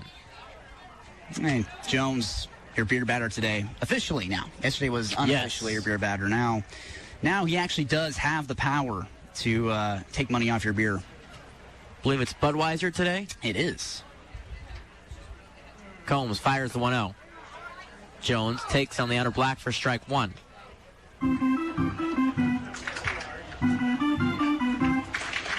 Yeah, Jones has been involved with both of the Riverhawks' errors today. He reached on an error in the first off of Matt Van Slyke. But first off, here's the 1-1 pitch. He checks his swing. It's outside, ball 2. And then he advanced to second base in the third. After an error by the starting pitcher, McIntosh, he threw it away on a pickoff attempt. You got Bazzizo over at first as Combs comes set at the belt. He takes a breath. The windup and the pitch. Jones waves and misses, and the count's 2-2. And Jones was kind of swinging out of his shoes on that. Breaking ball 81 miles an hour, and you imagine his eyes probably got a little wide when he saw it, and just a little too early on it. 2 balls, 2 strikes, 2 outs. And the 2-2 pitch from Combs. Got them swinging, and that'll be the inning. Sox leave one man on base, but they do pick up 2 runs. They lead 4-1 as we head to the top of the 5th here on the AppleSox Radio Network. AppleSox fans, if a foul ball leaves your car with a rock chip or broken windshield, take it to Discount Auto Glass. Locally owned, Discount Auto Glass specializes in rock chip repair, windshield replacement, mobile service, window tinting, and calibration service on all makes and models. Get your rock chip repaired at Discount Auto Glass, 888-0072 and at 901 Valley Mall Parkway in East Wenatchee, across from 7-Eleven. Hey, it's Stacy with the Floor Factory is Flooring America. Whether you're looking for a small project or a large one, from special order options to our large selection of in-stock, we can help you. From the latest color and style trends or to more of a classic style, we can help you. Carpet, hardwood, luxury vinyl, laminate, and even sheet vinyl. Come check out our newly updated showroom and our last chance bargain basement. They're great for do-it-yourself, or we have professional installation available too at 13 South Wenatchee Avenue. It's where friends send friends to the Floor Factory. Looking for a quality used Euro car? Visit Wenatchee Euro Import Auto Sales in East Wenatchee by the airport. Locally owned with vehicles fully inspected, serviced, and reconditioned by Eric's European and Asian Auto Repair. Don't buy a mystery car from another sales lot when you can buy with confidence from the team at Wenatchee Euro Import Auto Sales, next to Eric's Euro and Wenatchee Rental Cars. Check out their inventory at WenatcheeEuro.com or call 509-888-7697. Your official radio station for the Wenatchee AppleSox is Sunny FM, KCSY Twist, the greatest hits of all time. Nicho Crowley on the mound, coming in relief for Mitch Haythorne, and coming in relief for the play-by-play. Here's Smith Sly. Thank you, Jackson. Like you said, Mitch Haythorne takes over Nicho Crowley takes over for Mitch Haythorne. He spun 4 innings of 1-run baseball, only giving up 3 hits and 4 strikeouts. So a lot of swing miss stuff from Haythorne early on, and Crowley taking over the junior from Texas A&M Corpus Christi, Port Orchard, Washington. And this is, of course, his 5th appearance on the year and his first appearance in relief. It's been all starts for Crowley in the first half of the season. Now finally taking in that role in relief. He's got Matt Van Slyke, Katoro Lakui, and Max Stagg, 3 guaranteed Riverhawks here in the top of the 5th inning. It's 4-1. AppleSox lead. They tallied 2 runs there in the bottom of the 4th inning. They were able to string a couple of hits together from Marr, Doyle, and then Bazizo to tally those 2 runs as Van Slyke digs into the right-handed batter's box. 1 for 1 today. RBI single back in the 2nd. Crowley from the stretch, his first pitch in relief. As a check swing fouled off the plates and straight back. Crowley, one of the funniest guys in the AppleSox team. Had him up here a couple of times on broadcast, helping us out and doing some color. Did a hot dog eating contest the other day. It was posted today on the AppleSox Instagram channels. Check it out. Now the 0-1 to Van Slyke. And he paints it on the outside edge, strike 2. No balls, 2 strikes. Van Slyke, no outs, nobody on. He leads it off for the Riverhawks here. Top half of the 5th inning. Crowley looking for a quick punch out. Here's the offering. And he misses outside with the slider. 1 ball and 2 strikes now. Crowley, a guy who pitches with a lot of flair. And I remember last time Edmonton was here, Edmonton got a little fired up after some of his antics. 1-2 count. Crowley still hunting the punch out. Can he get it? This is slapped foul. 91 on the heater for Crowley, and Van Slyke a defensive hack. Crowley in the driver's seat here. A lot he can go to. See what pitch he likes. Can he put Van Slyke in his back pocket to start the outing in relief? That's the question. Here's the answer. Yes, he can! Swing and a miss on the breaking ball, but it's dropped by Overstreet. It got behind him. He thought he had the ball, so threw to first with nothing in his hand, basically. Turned around, saw it was behind him. That is comical.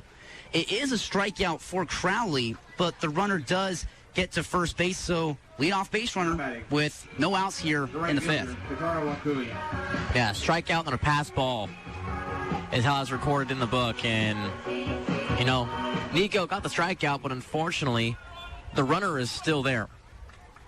Yeah, Overstreet forgot something on that play, basically. It was behind him. And is now the first pitch to Wakui. And just a bit outside, ball one. And before we came to this fifth inning, the AppleSox did their ketchup and mustard race. Relish was absent from it, so it was just ketchup and mustard. So put in your guesses now. Was it mustard, ketchup? Who was the fastest condiment? 1-0 to Wakui. In the dirt, Overstreet chests it up, keeps it in front, ball two. Why are they skipping out on Relish? Relish, I don't like Relish. I actually like to eat it. Yeah. But in the Rays, underrated guy. Really underrated. My theory is he's on the IL. Maybe pulled a hammy in one of those races and is now recovering. I think he has. 2-0 pitch. Wakui takes down the middle. Van Slyke taking off for second. The throw down. They got him. Overstreet. A bullet right to Jones at short. Smacks the tag. Gets the outs. And he makes up for that pass ball there as well. That one, he left it. He lost track of it but then he catches him stealing there with a great toss down.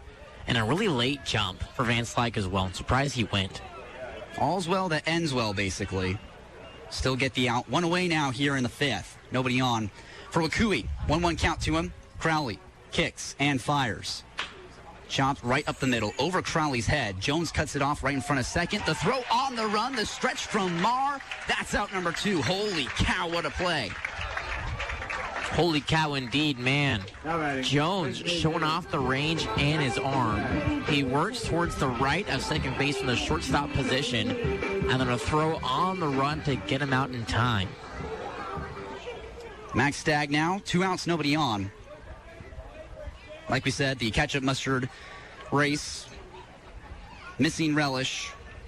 And the first pitch to Stagg. That's in the dirt he takes for ball one. Again, like I said, I think Relish is on the IL. I want to see a Relish Rocky training montage of him getting back in shape.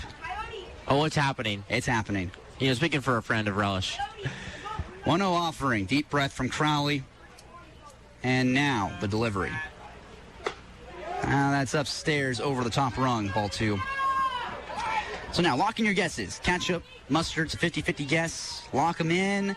The answer is, it was mustard. A bit of a blowout. Beat ketchup by a pretty good amount. And now the 2-0 from Crowley. That's just low under the zone, ball three. I know ketchup won last night, but I feel like mustard has won it a lot lately. Mustard, basically the strip weathers, of the condiment race. Would that make ketchup Chick Hicks? No, I feel like Relish is Chick Hicks. Lightning McQueen is ketchup. 3-0 pitch. High and tight. Brushes Stagg back for ball four. 2-out base runner now for the Riverhawks. Yeah, I just feel like Relish just gives off the Chick Hicks energy. A guy who just goes out there and just looks to cause some chaos out in the warning track when he's racing. Yeah. Not everybody likes him. No. Yeah. But he doesn't listen to the haters. Exactly. So Cale Clark, 2 outs and a runner on. Stagg at first, who just drew that 2 outs walk. As Crowley, long hold, and the pitch to Clark is fouled up and well out of play to the parking lot. And Clark, impressive average, 378. He's got 2 triples so far this season as well. Don't see that too often. And Clark getting a start in center field today. We've been seeing that lion's mane blowing around in the wind as he's making play after play. 0-1 pitch to him. He thinks about swinging at it, but takes it on the bottom rung, strike two. Crowley could pick up his second strikeout here and close off the side for the Riverhawks. A lot he can go to on 0-2. Crowley on the verge of a third scoreless frame. Here's the pitch. Just gets a piece of the wood to it, fouls it off right back to the backstop. Count stays put, no balls, 2 strikes. And the Riverhawks Riverhawks were scoreless in the third, scoreless in the fourth, and now Crowley is one strike away from hanging another 0 and making it 3 straight scoreless frames for the Sox. Can he do it? They'll pick off the first. And Stag back in safely. Crowley really fired that one over there. Sometimes you see guys fire over to first, and they just kind of lollygag it over. But this one, Crowley putting some heat on it. No balls, 2 strikes. Crowley for strikeout number 2. Well inside. Clark kind of moved the hips back out of the way. First ball of the at-bat. And Crowley wearing the knee-high pants with the navy red, kind of basically red, white, and blue stirrups. Majority navy, red stripe, and then white stripes on top of those. 1-2 count to end the inning. He got him looking. Clark frozen by the breaking ball. Crowley hits the cellies as he walks off the field. Make it 3 straight scoreless frames for the AppleSox. No runs, no hits, no errors. 1 man left stranded here in the 5th. The Sox still lead 4-1. We head to the bottom of the 5th on the AppleSox Radio Network. Your teenage years are full of unknowns. Your bank shouldn't be one of them. With People's Bank Teen Access Checking, account holders can build healthy money habits while learning to manage their spending. There are no monthly service charges, no balance requirements, and if the parent or guardian has an existing People's Bank account, adding Teen Access takes less than 10 minutes. You know your teen, we know banking. Teen Access Checking from People's Bank. Easy for them, easier for you. Member FDIC. Hi, folks. Kelly Herschel from Valley Tractor and Rentals, your one-stop Kubota shop.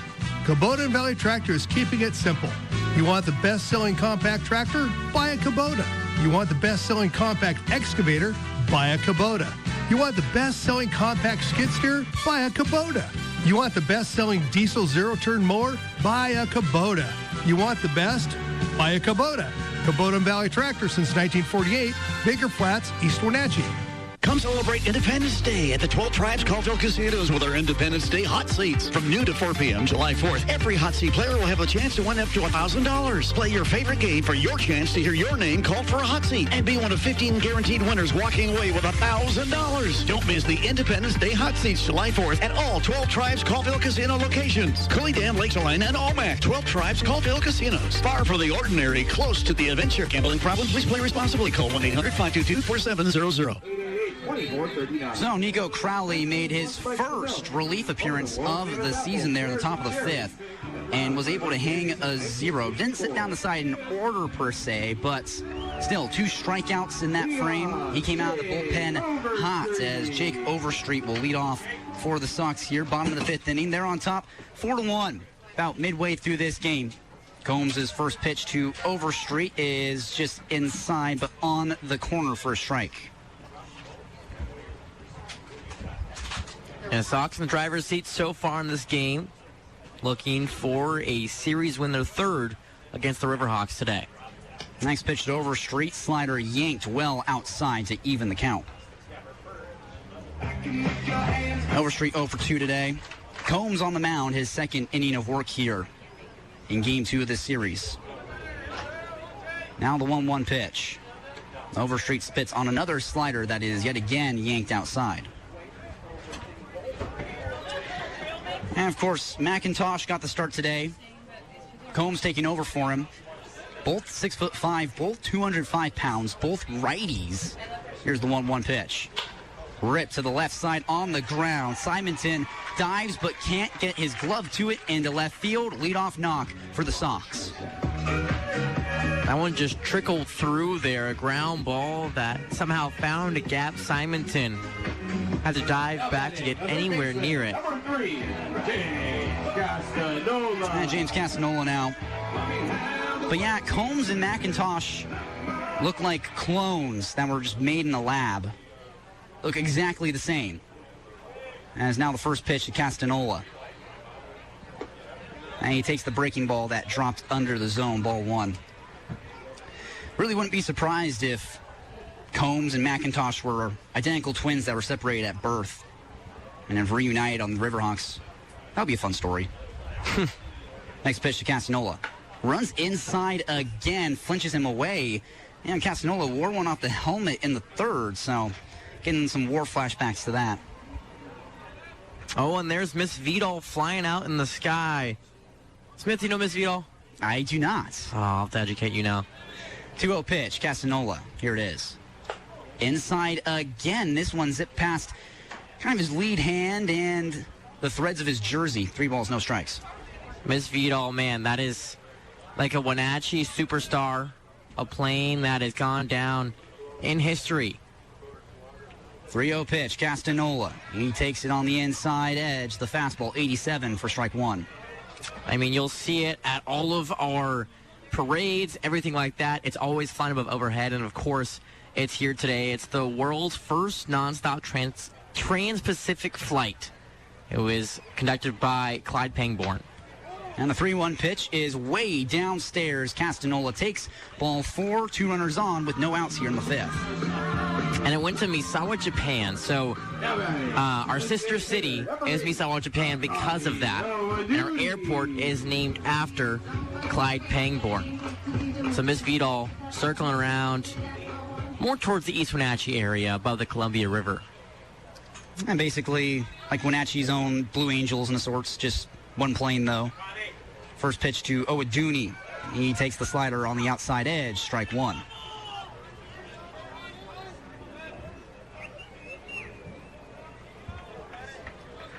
No balls, 1 strike on Owaduni. The incoming freshman from Oakland. Combs, deep breath. Here's the pitch. Owaduni crushes this high and deep. Left center field. Clark going way back in front of the track. Makes the catch. Overstreet tags. He's into third easily. And the Sox have him on the corners now. 1 out here in the 5th. Man, a really good piece of hitting right there. Owaduni got all of that ball, but just hit it to the deepest part of the field. Not much you can do there. I'll go down as a quab for Owaduni, his first of the day. And it's 10 quabs today for the AppleSox. Brings up Ethan Marr. Batting from the right side. Runners on the corners. Castanola at first. Overstreet third. 1 out. Base knock would extend the AppleSox lead as Combs picks off to first. Castanola kicks up some dirt as he dives back. Marr, single earlier. Looking to deliver here. 1 for 2 so far today. Wants a multi-hit game. Wants to come up big with 1 out here in the 5th. Combs' pitch. Marr flinches the hands but takes the slider in the dirt.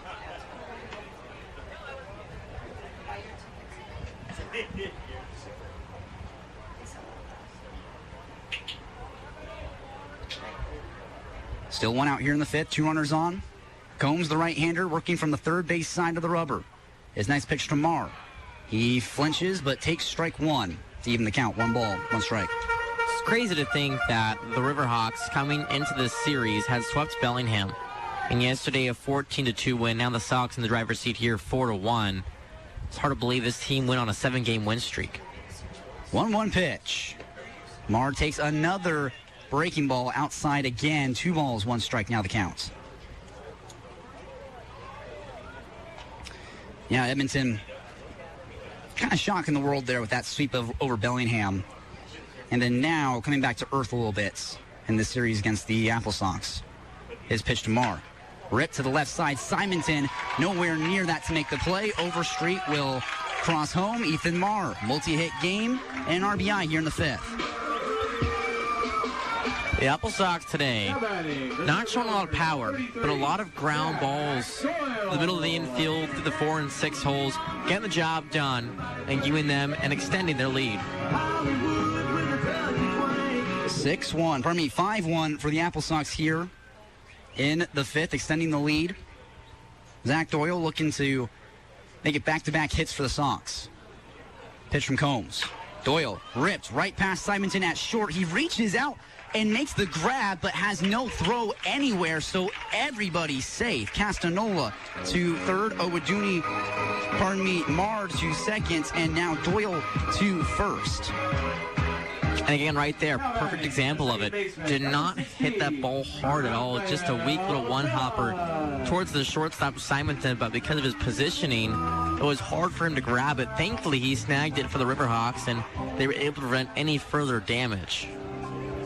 The lineup card flips over for Raphael Dunn, and this, of course, elicits a mound visit for the Riverhawks. No coaches, just the entire infield coming in to have a little chat. And as they chat about that, let's chat about Buddy's Home Furnishings. Buddy's Home Furnishings has furniture, home electronics, appliances, and computers to suit any home. Whether you're looking for sleek and modern or classic and cozy, Buddy's has furniture for every room that we know you'll love. With our flexible payment options and free delivery and setup, you'll be glad that you went with Buddy's. And on top of that, let's take a thank you for Colville Gaming. Embark on your next RV adventure at 12 Tribes Lake Chelan Casino. Full hookups, lakeside views, and gaming just steps away. Reserve your perfect spot today at colvillecasinos.com. 12 Tribes Colville Casinos, far from the ordinary, close to the adventure. So done. 0 for today, 0 for 3 to be exact. Hunting his first hit of the game with the bases loaded and 1 out. Combs, the breath, and the pitch. And Dunn watches the fastball paint the outside edge for strike 1. Yeah, Dunn, hitless today after that big outing yesterday. Well, hopefully he can bounce back here. Now's the moment. Bases juice, 1 out in the 5th. Combs, the 0-1. And Dunn fouls this off the top rail, top wire of the nets, holds it on the field. Everybody clap your hands. And Dunn behind the count in a big way here. No balls, 2 strikes. Will he climb out of it? Will he put down the shovel? Or will he keep digging? Let's find out. Combs looking for his second punch out tonight. His pitch. Dunn just fouls it off the end of the bat, spoils it to stay alive. That's all you got to do here. Yesterday, they did a great job of that as well, is fouling off pitches and getting the one they actually wanted there. They spoiled a lot of the pitchers, drove up the pitch count of the arms for the Riverhawks. Dunn looking to be a pest here. Trying to scrape some more runs across. The 0-2 takes way outside. Green had to shoot the arm out to keep it in front. First ball of the at-bats. 1 ball, 2 strikes, 1 out here in the 5th. Bases loaded. Castanola at third, Marr at second, Doyle at first. Pitch to Dunn. Grounds it to the right side. Andrews, the first baseman, dives. It bangs off his glove. Van Slyke picks it up. No play anywhere. Castanola scores 6-1 AppleSox. And honestly, it would be better if Andrews didn't dive for that ball, because then Van Slyke would have had better positioning for it.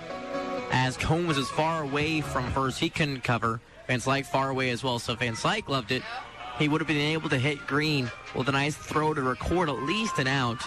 No out recorded, and a run scored on top of that. So that RBI single there from Dunn, that's the knockout punch that brings Combs out of this game. He'll make the trot back to the dugout. And a new face running out from the Riverhawks bullpen. We'll meet the new arm when we come back here on the AppleSox Radio Network. Foster parents provide the safety, love, and nurturing every child deserves. Many kids are just looking for someone to talk to have fun with, to share their life with. Interested in being a foster parent? Call K Connections at 888-2006. That's 888-2006. K Connections, enhancing the lives of those they serve at 2121 North Wenatchee Avenue. The Loop Trail Cafe wish the AppleSox the best of success this season. Locally owned, the Loop Trail Cafe has a great menu for breakfast and lunch. Start your morning off with the local famous zombie or breakfast burrito and a cup of coffee or tea. During the hot summer, you'll find ice cream cones. Get a scoop on the Loop. The Loop Trail Cafe, across from the splash pad in the Riverfront Center building at 1 5th Street, Suite 160 in Wenatchee. Slide into summer fun at Slidewaters Lake Chelan, your one-stop vacation paradise with 11 fun-filled water slides. Cruise down the downhill racer, bolt down their 2 classic Thunder Rapids with just you on your tube or a party up to 4. Plunge down the completely enclosed Purple Haze or float down the lazy river. Slidewaters Lake Chelan for all the fun adventures Go to slidewaters.com. And day is done for Combs, who goes 1 inning there in the 4th and 1/3 of an inning here in the 5th, giving up 4 runs in his wake, so not the outing of relief that Combs was looking for. And Logan Colville will take over for him on the mound, another righty, the 3rd righty today that the Riverhawks are thrown out here. He comes into today's game, his 9th appearance on the year, 2.25 ERA, 6 walks, 7 strikeouts. And he's facing off against Kai McGary here. Bases still loaded, 1 out. Sox leading 6-1. Colville, his first pitch. A check swing from McGary. Yes, he did. That's strike 1. McGary, 2 of the 6 runs the AppleSox have scored today. Got a single, walk, and a sac fly. And the Sox have struck for 2 here in the 5th. Overstreet scored and Castanola just a few moments ago. 0-1. McGary hits it high, right center field. Drifting back, Clark going to the wall, and it's Wakui in right field who calls him off and makes the play as he falls to his knees. Martags, he scores 7th run for the AppleSox. They extend the lead 7-1. Another sac fly by McGary to give the AppleSox an extended lead and even more insurance here. That's the 3rd run that's scored here in the 5th inning. They're just marching the runs across one after another. Colin Bazzizo now. Multi-hit game for him already. Single in the 3rd, single in the 4th. Looking for 3 straight hits in 3 straight innings. Pitch. Hits him right on the thigh. Bazzizo not too happy about it. He ditches the gear and makes the slow trot to first base. Bases loaded now. Tyler Jones, big moment here. Tyler Jones, late addition to the roster, joined the team right at the beginning here of the 2nd half. Played against Dub C, has started last night, starting tonight, and he's been exceptional at the plates thus far in his early AppleSox career. Colville, dangling the arm, now comes set. Bases loaded, 2 outs here in the 5th. The pitch, and Jones takes outside for a ball. AppleSox whole entire lineup coming in through this 5th. Jones, perfect way to give the AppleSox some even more insurance after he has been hitless today. He wants some 2-out production as he fouls this one off the plate, off his leg, and over to the AppleSox dugouts.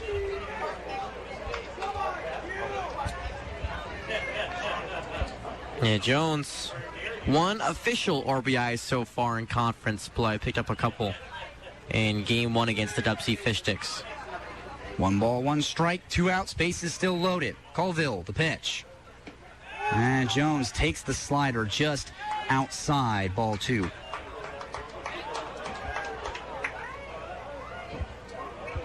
Jones, great eye on him as well. Even better bat. Sox lead 7-1. Jones wanting to extend that. 2-1 pitch. Grounded to 3rd. Parkin gobbles it up, throws across the diamond, gets the out, and finally ends the inning. But a long inning for the Sox here in the 5th. They tally 3 runs off of 4 hits, no errors, and leave 3 men stranded on the base pass. They extend their lead 7-1 now into the top of the 6th inning when we come back here on the AppleSox Radio Network. Getting bored with the white walls in your house? Let Exterior Solutions and Alexandria Moldings brighten up your interior. Available in various sizes, Alexandria Moldings lends to great project ideas. Use them to build up beautiful moldings, design wall and ceiling panels, and practical shelves. They can also revive your staircases to their natural shine. Exterior Solutions can help you find just what you need. Alexandria Moldings at Exterior Solutions, 151st Street Southeast in East Wenatchee. The Taffy Shop in Leavenworth wished the AppleSox the best on the field this season. Locally owned since 1987, the Taffy Shop has more than 100 flavors of wonderful tasting taffy. Watch the unique taffy puller demonstration as you pick out that special flavor. The Taffy Shop has nostalgic metal signs and posters, candies from the 40s and 50s, and many collectible tins. Circle the bases with a trip to the Taffy Shop in the Mottler Building at 900 Front Street in Leavenworth. Jeff is back from the Country Inn Family Restaurant. You have prime rib on Friday and Saturday. Always Friday and Saturday. He's tired of barbecuing. Come on out and let me do the cooking. We got slow roasted prime rib served up Friday and Saturday night. I start serving it around 3:30, 4 o'clock until we run out. And remember, if you're hungry like me, early in the morning, guess who's open up for breakfast 7 days a week? Down here at the Country Inn. Off Valley Mall Parkway in East Wenatchee, the Country Inn Family Restaurant. How long have you been in business? Going on over 40 years, since 1975. Thanks, Jeff. Hey, Dave, you take care. AppleSox hang 3 runs there in the bottom of the 5th off of 4 hits to extend their lead. 7-1. Sox on top now into the top of the 6th inning. Easton Andrews, Finnegan Stewart, Jason Green, your 3 guaranteed Riverhawks. As Crowley fires the first pitch to Andrews, he swings and fouls it off to the nets. Andrew leads the team in average, batting .393. Tied for first in hits and doubles. Leads the team in home runs with 3. And leads the team in RBIs with 25. Crowley. Deep breath. And now the 0-1 pitch. And he goes to the curve and bends it in for strike 2. Really good movement by the breaking ball there. No balls, 2 strikes. Quickly the count on Andrews, who is 0 for 2 today with a swinging K in the 3rd. Crowley for the strikeouts. Got him on a breaking ball that fell out of the zone. Overstreet scoops it up, throws to first to complete the play, and that's how Crowley starts the 6th with a swinging K.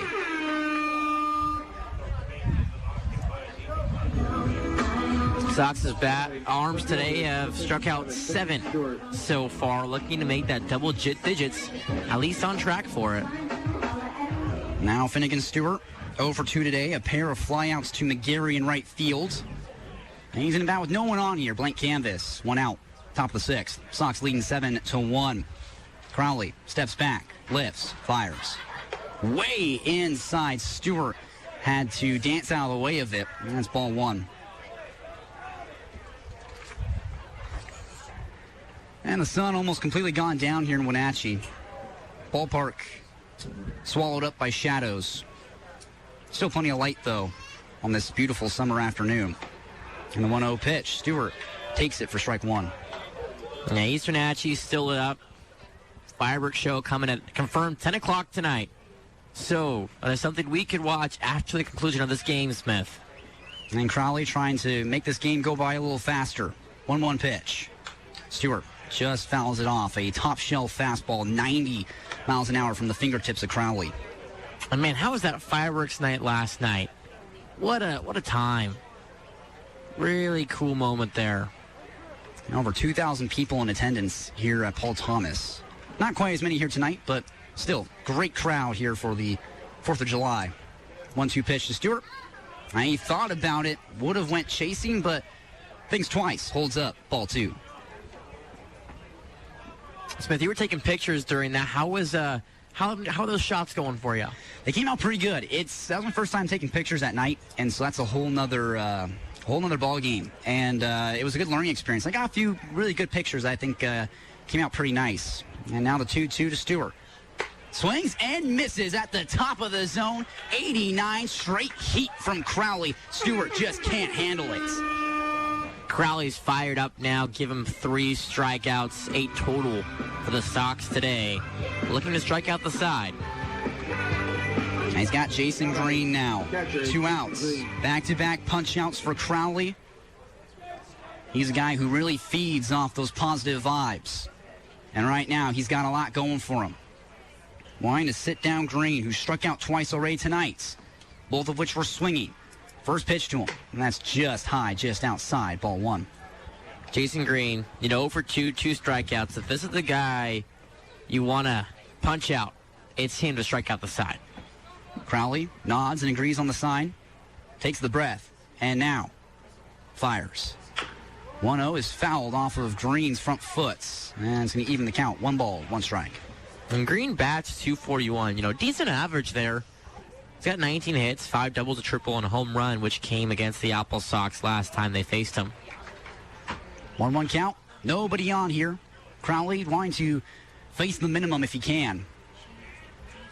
Here's the 1-1 pitch to Green. And he takes that fastball that ran outside, ball 2. My dad's a big Nicho Crowley fan. And then he loves his antics. He told me that. He's going to get a strikeout here, and he's going to sort him. Let's see if the prediction comes true. 2-1 count. Crowley the pitch. Green fouls this high. Fouls it to the right left field side as it just scrapes the roof of the concession stand.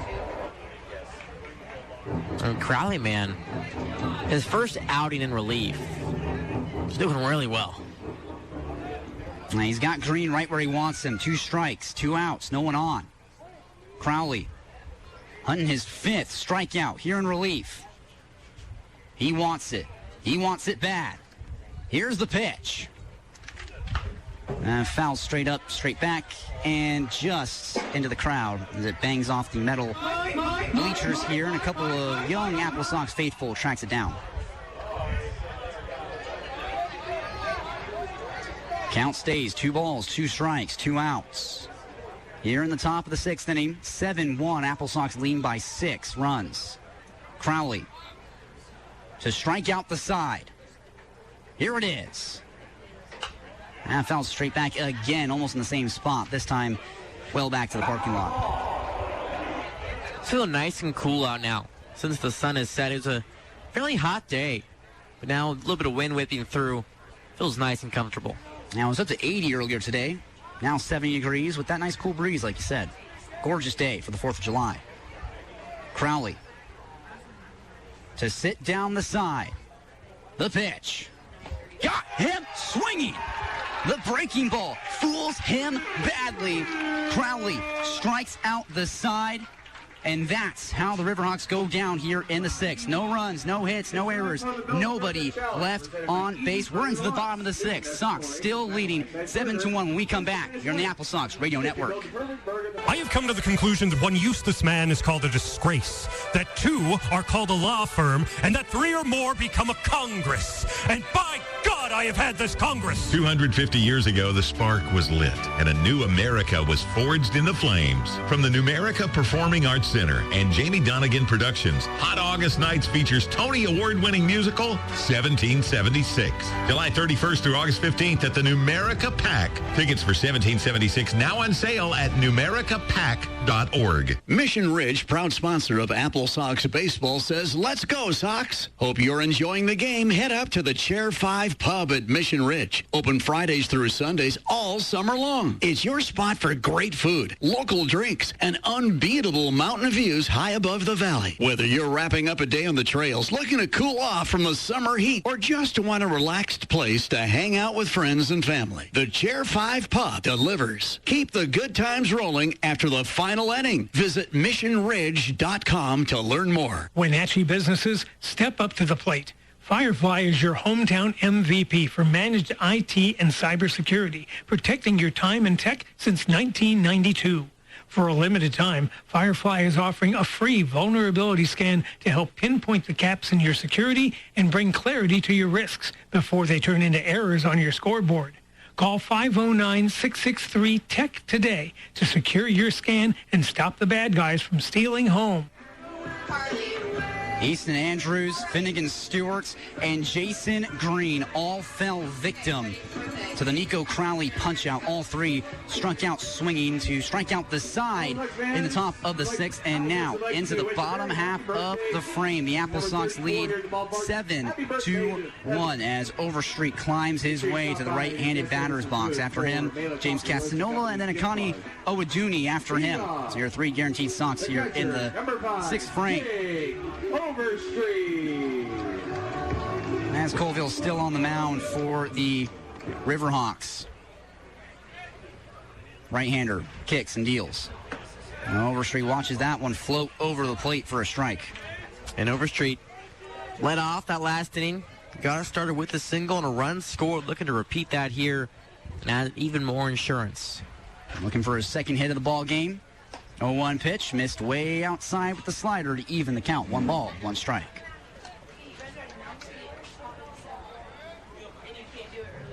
One, nobody on, nobody out. Things just starting here in the bottom of the 6th. Colville, pitch. Overstreet, destroyed high and deep to left field, but Stewart goes back to the warning track, makes the catch. The ballpark held it The wind killed all the legs on that fly ball. It's so hard to hit a homer out to left field. You know, if you do, you have to get every single inch of that baseball because, like you said, the wind, first off, is blowing out towards right field, so it just dies. And anyways, out towards right field, it's shorter than it is left. As the graveyard out there in left, balls go to die and just plop right into left fielder's gloves. Now first pitch, Castanola. He swings and misses on a great breaking ball from Colville. 76 really fooled him. He recognized the breaking ball early, but because of that, he waited too much on it. 0-1 count, 1 out, no one on. Pitch from Colville. And Castanola spits on this on the outer part of the zone and in the dirt. And sometimes, you know, when you recognize it that early, you kind of get in your head because you know it's going to come. You know you got to let it wait. But then you let it get too much past you, and it breaks even more to a spot where you can't get the barrel to the ball.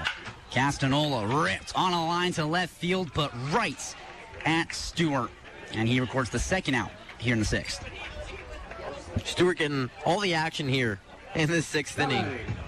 Already 2 outs down. Akani Owoduni out. So 2 outs. Owoduni wearing a blue cleats on his right foot, red cleats on his left foot, and white pants. So red, white, and blue, the color scheme. And the first pitch he sees is a sweeping slider well out of the zone.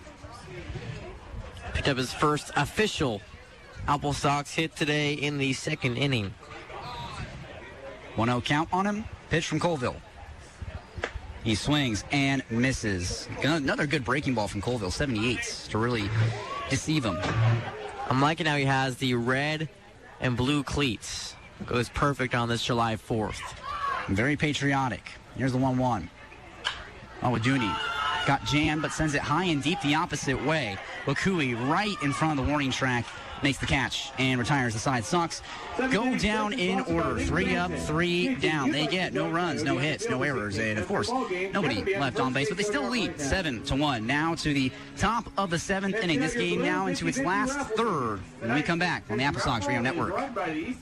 What makes us so unique in the community is our pledge to generosity and excellence. At the heart of the Moeller family and our dedicated staff lies an unwavering dedication to the well-being of our community. We are proud of our role as a local family-owned funeral service provider. For us, it's not just about conducting funeral services. It's about extending a hand of compassion and support through life's most challenging moments. We stand ready to walk with you through these difficult times at your pace, caring for and supporting you each step of the way. Brookside Funeral Home, where compassion meets commitment. Discover what Premier Senior Living is all about at Blossom Valley Assisted Living and Blossom Creek Memory Care in beautiful Wenatchee. Blossom Valley Assisted Living and Blossom Creek Memory Care communities provide seniors with a stress-free style of living that enhances the mind, body, and spirit. There's always so much going on, from shopping trips to gardening to fitness activities. Plus, you can enjoy peace of mind knowing that trained care staff are present 24/7. Schedule a private tour experience at Blossom Valley and Blossom Creek. Hi, this is Jeff Rounds, president of Libke Insurance. We've been serving the residents of the Wenatchee Valley since 1917. Over the years, we've expanded into communities across the state of Washington and beyond. We are proud to offer insurance products from many of the top carriers to help protect our friends and neighbors. Whether it's home and auto or farm and business insurance, we have the markets and the people to get you the right coverage at competitive prices. We are here to provide help before you need it. Let's talk today. Lipke Insurance. Call 888-902-1800. Online at lipke.com.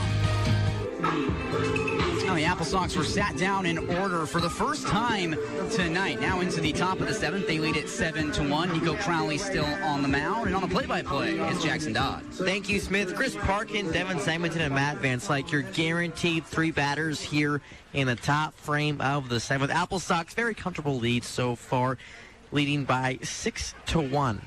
Excuse me, make that 7-1. They picked up 10 hits in this ball game. First pitch from Nicho Crowley on the way. Clips the outer black for strike 1. Nicho, man, quite a day for him. 5 strikeouts, struck out the side in the 6th inning. Crowley takes a breath. He'll step back. And the 0-1. Breaking ball just off the plate for a ball. And sun fully set here on Paul Thomas. Sun shining on the hills of Fancher Heights. And our board up, Ken Johannesson, corrected us. The fireworks shows at 10:15 today. The 1-1 pitch is just high, ball 2. And I'm not sure where they fire the fireworks at. I think it's somewhere in Wenatchee. I've only ever watched it from the East Wenatchee side of the river. I bet there's a great view, though, from Wenatchee. And, of course, I watched it on the river one time, the fateful day where I dropped my phone. Yeah. And the 1-2 pitch from Nicho Crowley. Taken for strike number 2, and the count's 2-2. And that was perfectly on the upper outside edge, like as perfect as it possibly gets.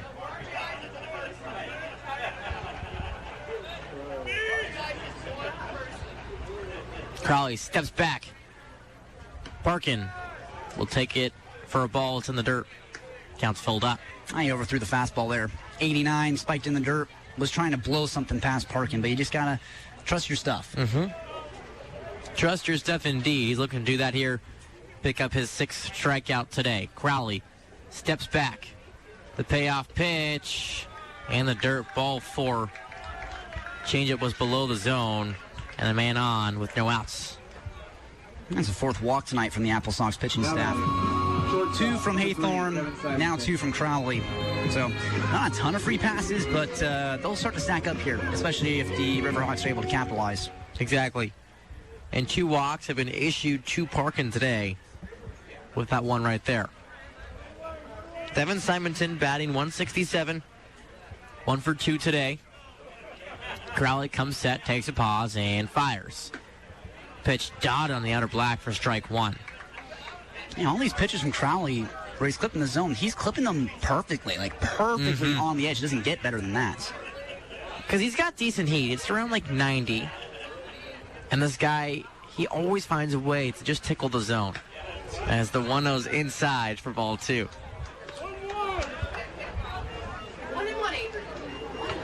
Excuse me, the count is 1 ball and 1 strike. Man over at first, infield and double play depth, looking for a 2-ball here. Crowley comes set and fires. This pitch runs inside but clips the inner half for a strike. Really good location by Crowley. And Simonson, like we've been saying, young guy, incoming freshman going to the University of San Diego. He's been getting really tested up the middle at short today. Crowley looking for another strikeout. The 1-2 pitch is dinked over the glove of Crowley. Casanova tries the glove. It scoops away from him. And now caught into a pickle. Parkin. Jones has it. He goes to Marr, and a tag applied for the first out. The runner stays over at first. So, however, they do not get the strikeout. They do get the out on Chris Parkin after he got greedy trying around second to head towards third. That really all is Parkin's fault. He came around second, and Castanova was kind of lollygagging a little bit after he kind of booted that ball out of his glove. And Parkin was thinking, probably thought, okay, I'm going to try and take third. And then thought twice. And then thought, no, I'm going to try to take third. Thought twice. And then said, okay, now I actually am. And then that's when they got him. Matt Van Slyke first offering to him. Dotted on the outer black for strike 1. Crowley, man, this guy is crafty. You got Devin Simonton over at first. Crowley piercing and then gets the sign from Jake Overstreet. The 0-1. Yanked outside, ball 1. And Overstreet gave some motivation to Crowley in his hot dog eating conquest. I think Crowley went through 5. Joe Thornton had 7.5. They cannot finish the full 12. Crowley checks back over to first. Tag applied to Simonton, not in time. Count once again remains 1-1. I'm Matt Van Slyke. Man, Joey Chestnut, it just must be a superhuman then. What did he eat, 66 today? Something like that. It's nuts. 1-1 pitch from Crowley. Check swing, he goes just enough around, and the count's 1-2. Yeah, I wanted to show Joe and Nico that clip today of Joey Chestnut just going down, but I felt guilty. I felt bad about it. I just know how sick they felt after that. Looked very pale. 1-2 pitch from Crowley. Fought off the hands and batted out of play. The count remains 1-2. Well, now the real question is, who is the better high-performance athlete? Is it Joey Chestnut or Usain Bolt? I mean, I guess I'll go Usain Bolt. I guess. Give me Joey. 1-2 the count. Crowley checks back over to first again. Good tag apply, but it's not in time. Got him right on the leg, but Simonton gets a hand in first. Crowley takes a breath on the mound. Lifts his leg and fires. This pitch grounded through the 6 hole. That'll be a base hit, and runners advance 90 feet. Now, granted, in Crowley and Thornton's defense, I don't think we were using regulation dogs. So, they were only able to eat, 5, 7 apiece. But I don't think we were using the league regulated equipment, basically. Yeah, they were. I think they were bigger hot dogs than they usually do. Because they use the tiny ballpark ones for the Nathans. Yeah, Nathans. I believe. I think that's the tinier ones. They're not exactly tiny at that, but compared to the ones that the guys were eating, they were smaller by a considerable amount. Top of the order, here's Katara Wakui. Crowley rocks back on the mound, and the first offering on the way. Wakui takes it for a strike. It is, in fact, Nathan's. Nathan's famous hot dogs. Nathan's famous hot dog.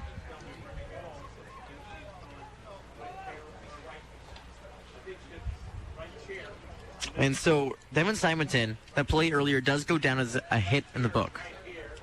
He would have reached despite the throw. The 0-1 pitch from Crowley.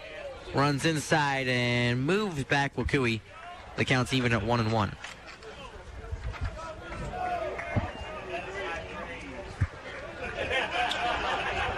One ball, one strike, runners at first and second base. Sun pretty much set on East Wenatchee now as it drifts away. The 1-1 pitch slapped foul towards the concession stand near the parking lot, and the count's 1-2.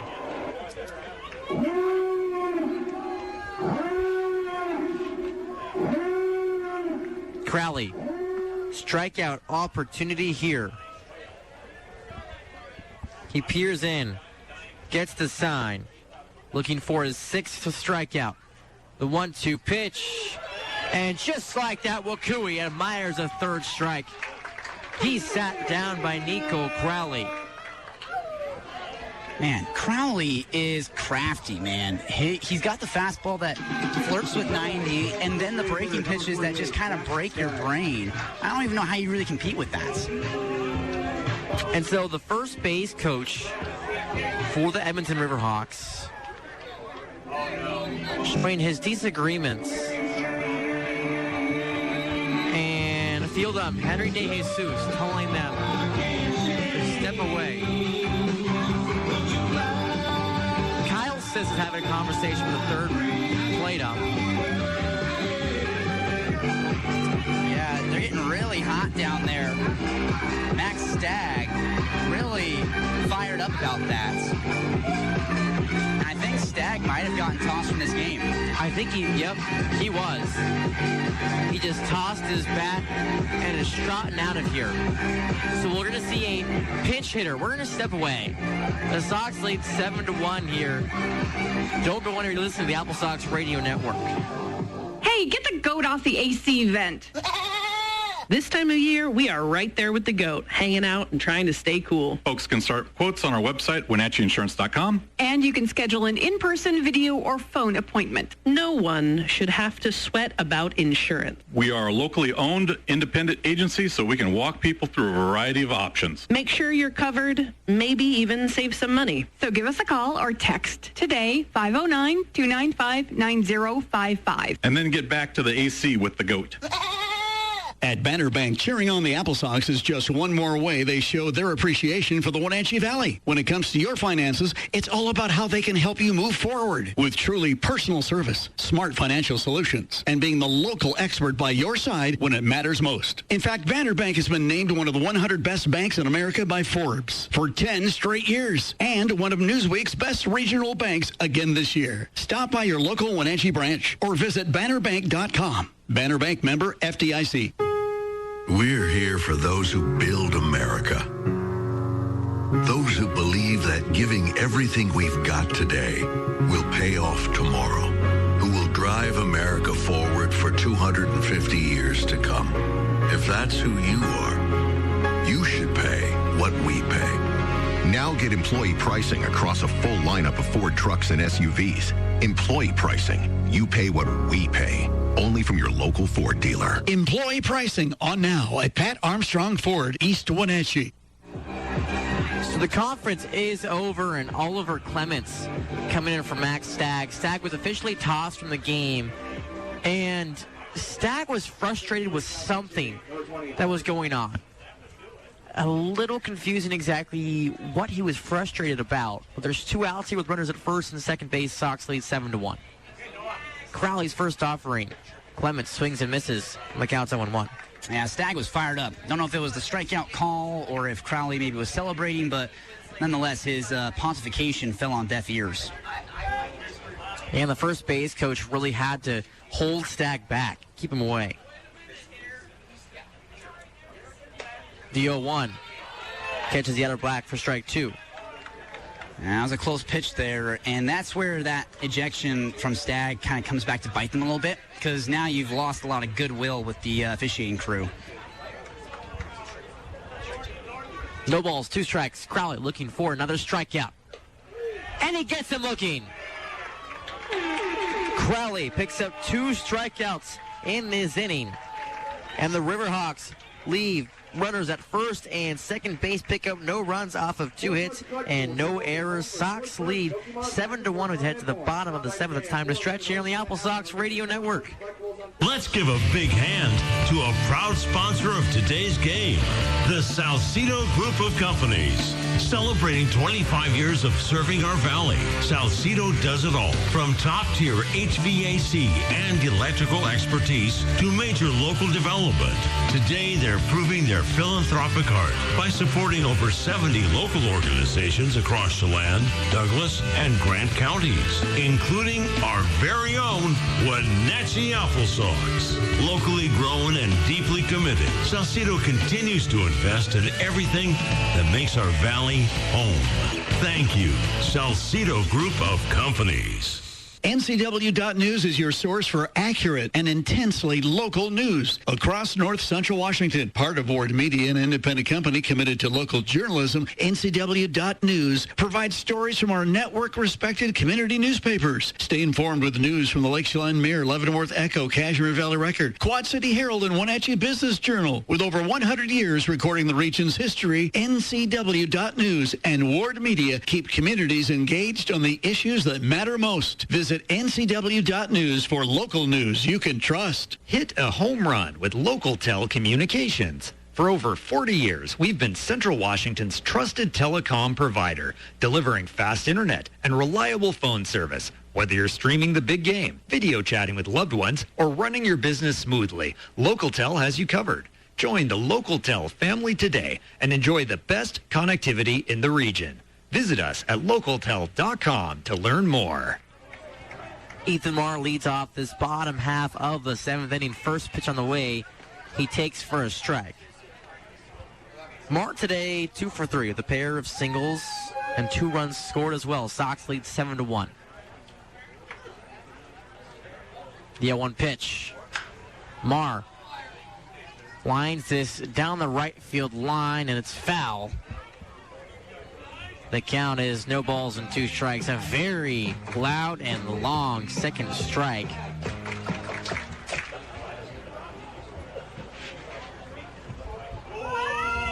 Colville is peering in, gets the sign from Jason Green. And the 0-2 pitch. He yanked outside, gets away from Green. The count's 1-2.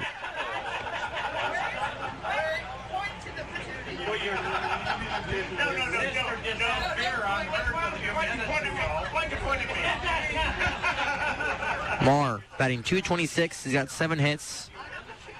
Now 9 after his performance today, as he lines this the other way and give him 10 hits on the season. And what a way to start off this 7th.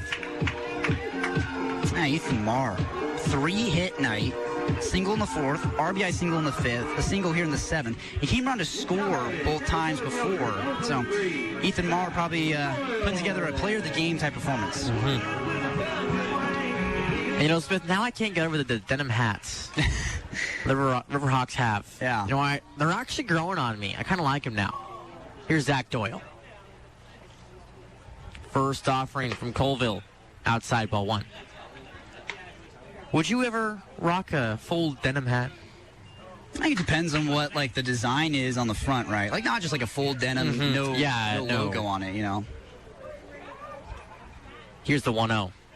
Doyle takes it out the knees. First strike, number 1. You know, I got standards.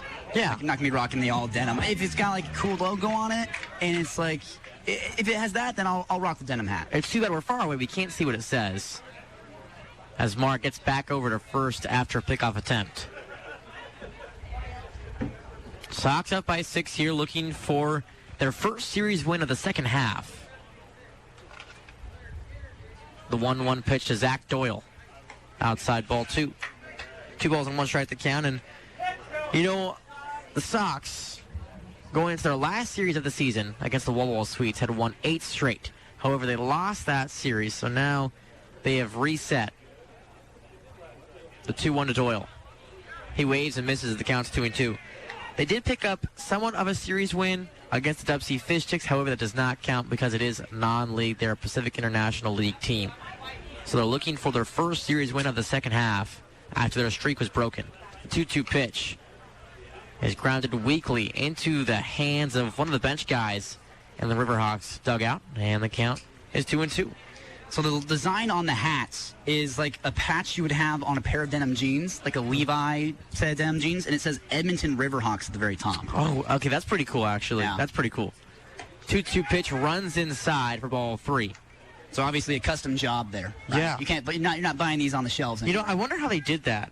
No, like how they got a denim or jeans company to do that for them. It's a full count on Zach Doyle, man over at first.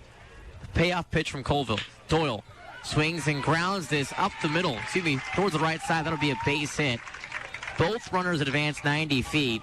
They're at first and second, bringing up the top of the order, and Raphael Dunn. And back-to-back quabs here for the AppleSox. 16 so far tonight. Wow.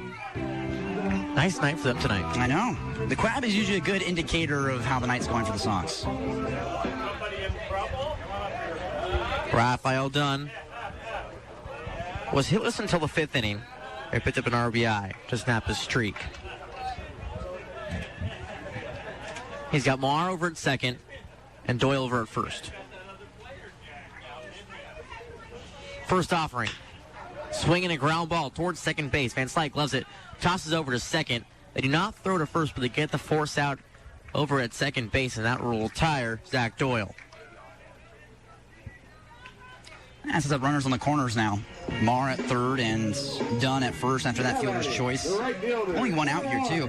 Yeah, Kai McGary, who equally, same thing as Ethan Marr, player of the game type performance. Single in the 3rd, sack fly in the 4th, sack fly in the 5th. He's just been very productive for the Sox today. McGary just scooted up all the way into the batter's box.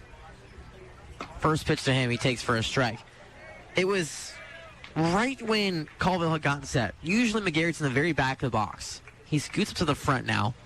Now it's usually to adjust for a guy who doesn't have the fastest fastball. The 1-0 pitch, the man from GCU, runner goes. The pitch is a ball. The throw down is not in time, and Ethan Marr will score off the commotion over at second base. So a stolen base for Raphael Dunn, and a run scored as well for Ethan Marr. That's Dunn's 8th stolen bag of the year.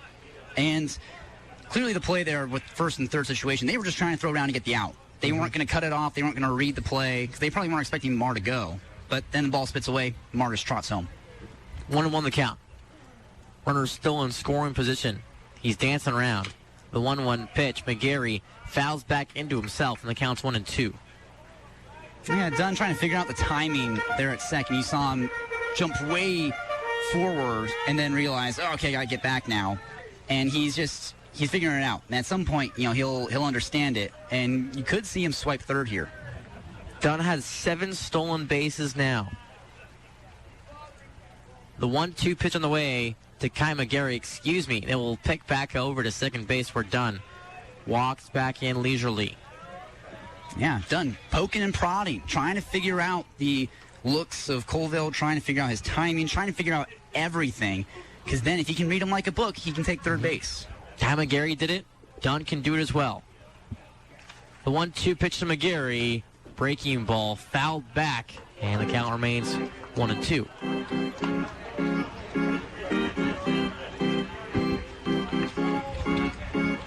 So Sox lead 8-1. They picked up 12 hits in this ball game, taking advantage of 2 errors by the Riverhawks. They had 4 last night.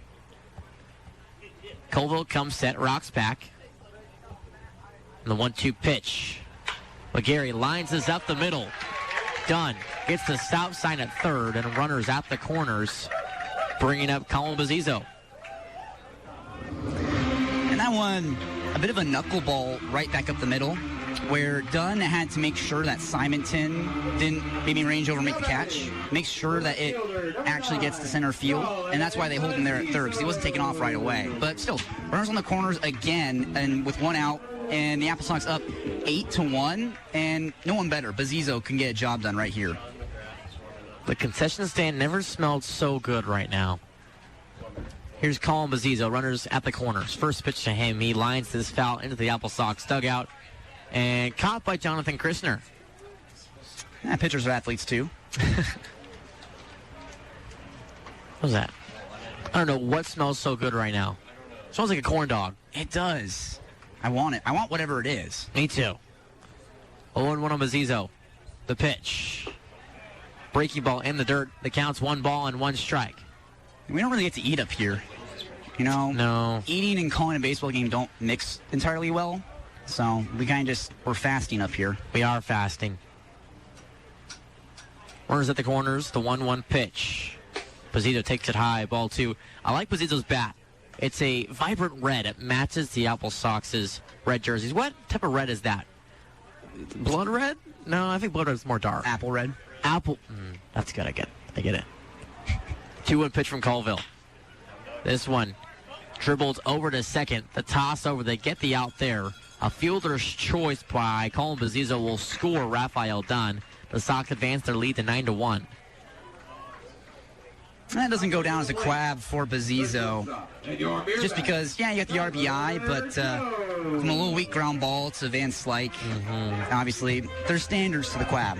There are standards. You can't be handing them out like candy,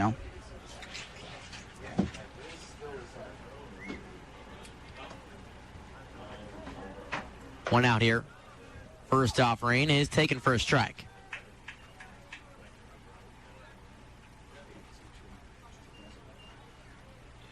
Tyler Jones. The pitch. He waves and misses. The count's 0-2.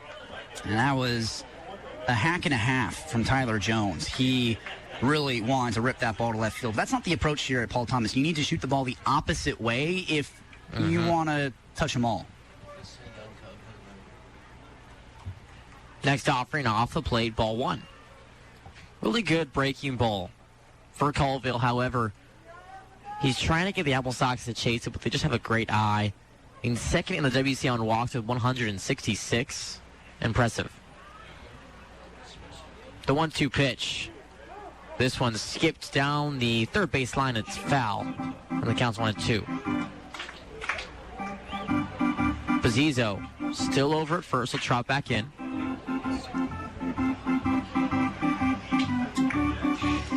Count again. 1-2. Jones just committed to the University of Portland. 2 outs here in this inning. The 1-2 pitch on the way. He chases it for strikeout number 3.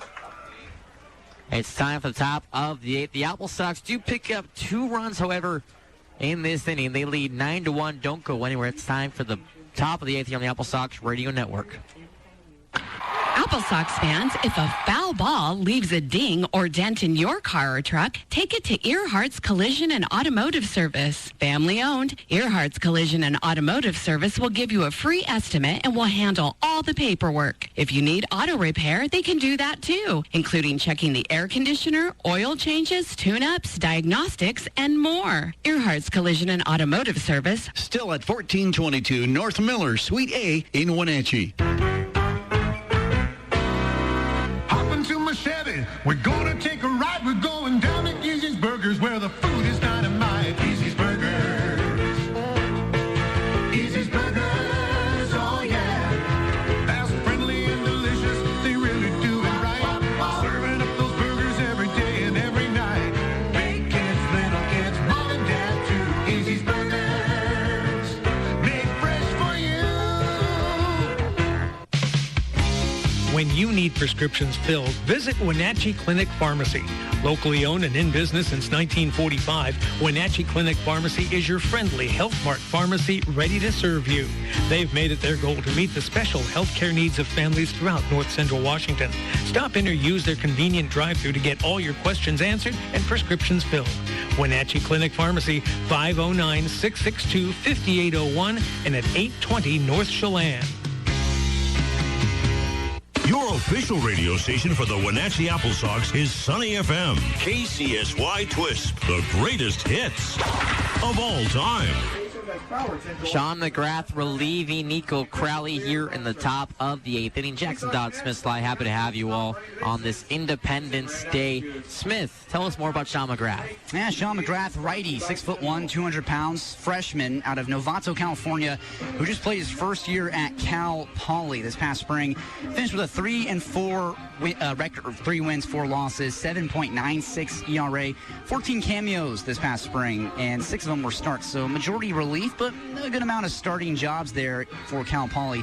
31 2/3 innings pitched, 53 hits given up, 32 strikeouts to only 9 walks. So a lot of punch-outs, not a lot of free passes, and this is his first league appearance on the year for Wenatchee.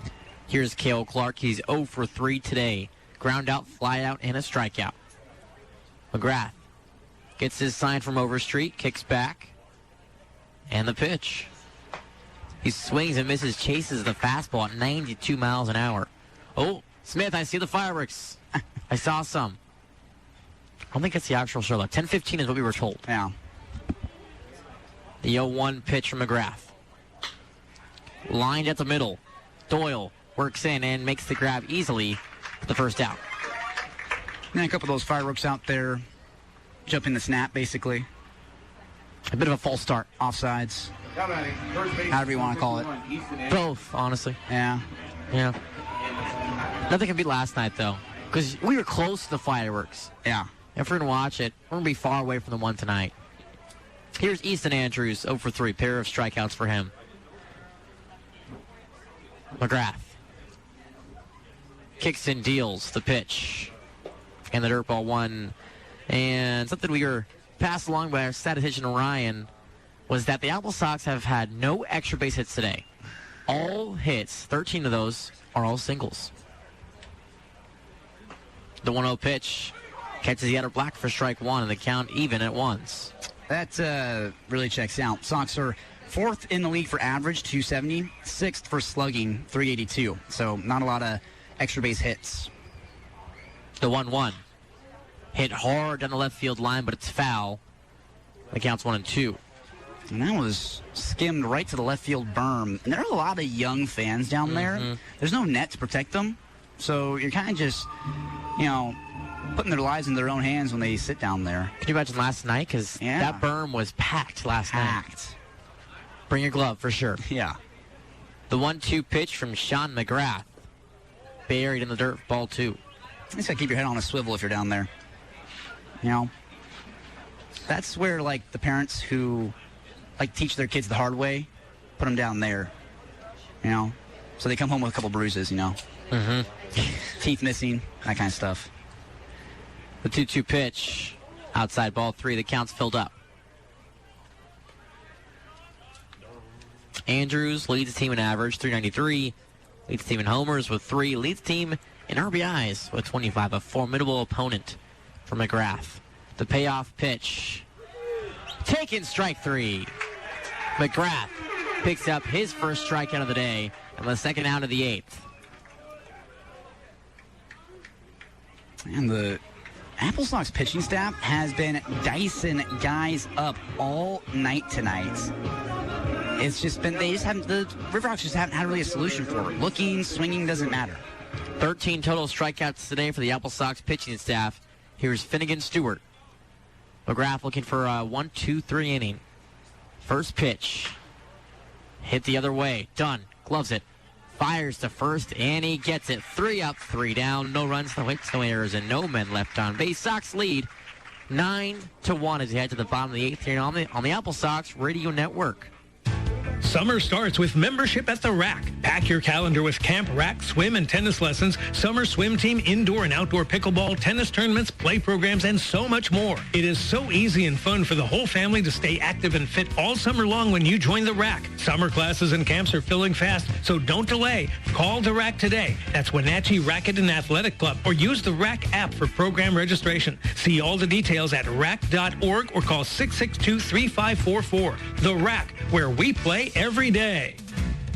Link Transit is your free, clean, and safe ride to where you need to go.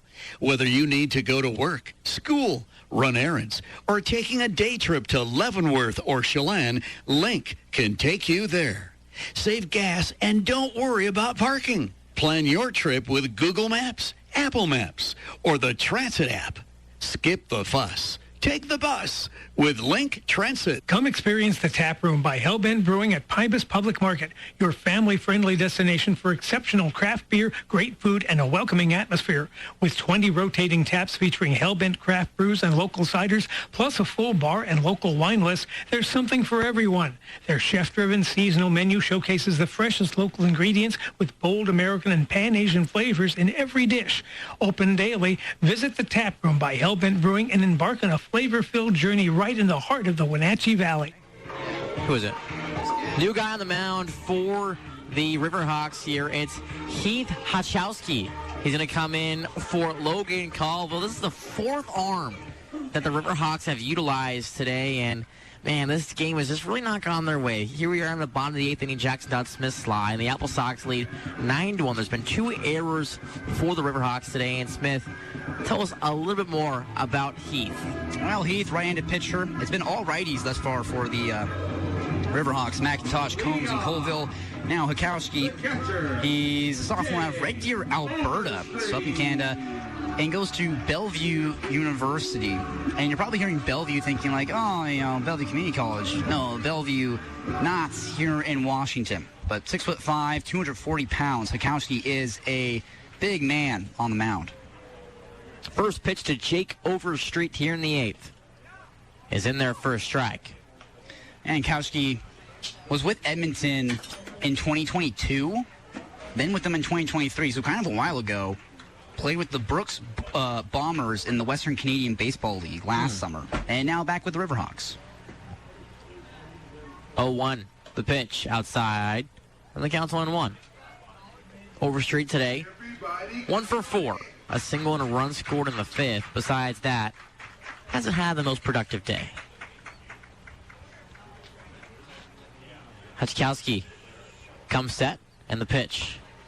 This one is popped up, moving out of play, and the count's 1 ball and 2 strikes.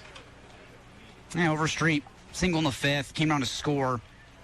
But you kind of get outshined by guys like Marr and McGary, Bazizo. We're having good games, and just multi-RBI, multi-hit games. Hachkowski comes set, takes a breath, steps back and fires. The 1-2 pitch is buried in the dirt. Green takes it off his chest guard, and the count is now 2-2. And, you know, this game, 9-1, AppleSox on top. Yesterday, 14-2. Sox have just done a really good job at scoring early, often, and keeping the Riverhawks out of arm's reach just the entire game. Just there's never once do they let them get back into the game. They might flounder at times and accidentally give up a run, but when you're up 9-1, you can cough up one run and be perfectly fine. 2 balls, 2 strikes the count. Jake Overstreet waves his bat, looking to avoid a strikeout. Hachikowski looking for the first out of the 8th. He comes set. The righty takes a breath, kicks and deals. Overstreet flies this one out to center. Clark moves in, but he can't find it in the lights. It drops into the right center gap, and a double for Jake Overstreet. Oh, that's comical, because you saw almost in succession, I think Simonton, Van Slyke up the middle, and then Clark in center field just all palms up. Where's that ball? Didn't know where that was.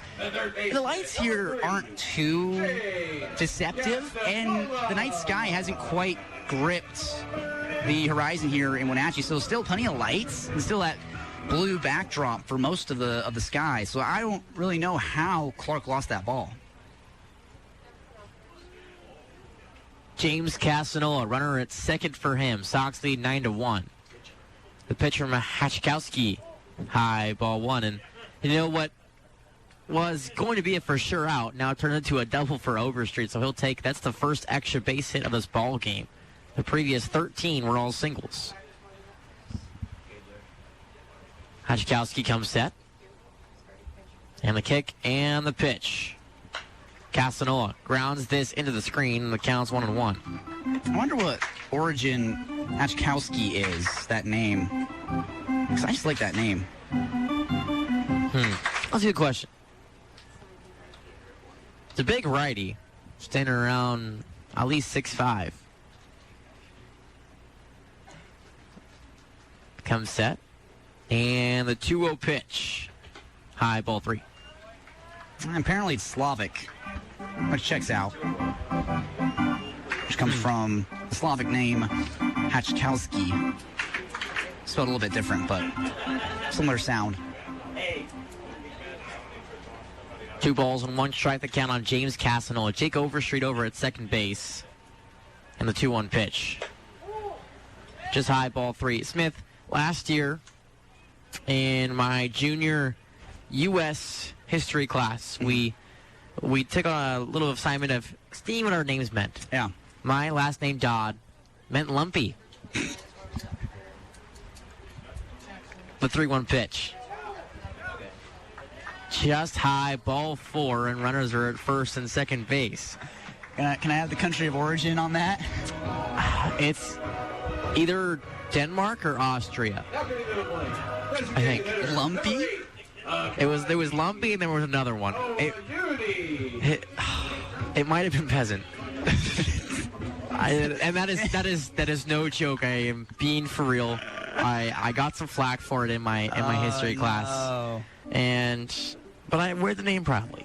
You know, you just got to accept it. I mean, lumpy or peasant. That's horrible option number 1, horrible option number 2. Or what about this? Ancestry.com could have just been really wrong. That is true. It could have been. Someone's playing a trick on you, you know? I like the sound of my last name. I like it. The origin, I'm not a big fan of it. That's okay. Yeah. Here's Akani Owoduni. First offering he takes for a strike.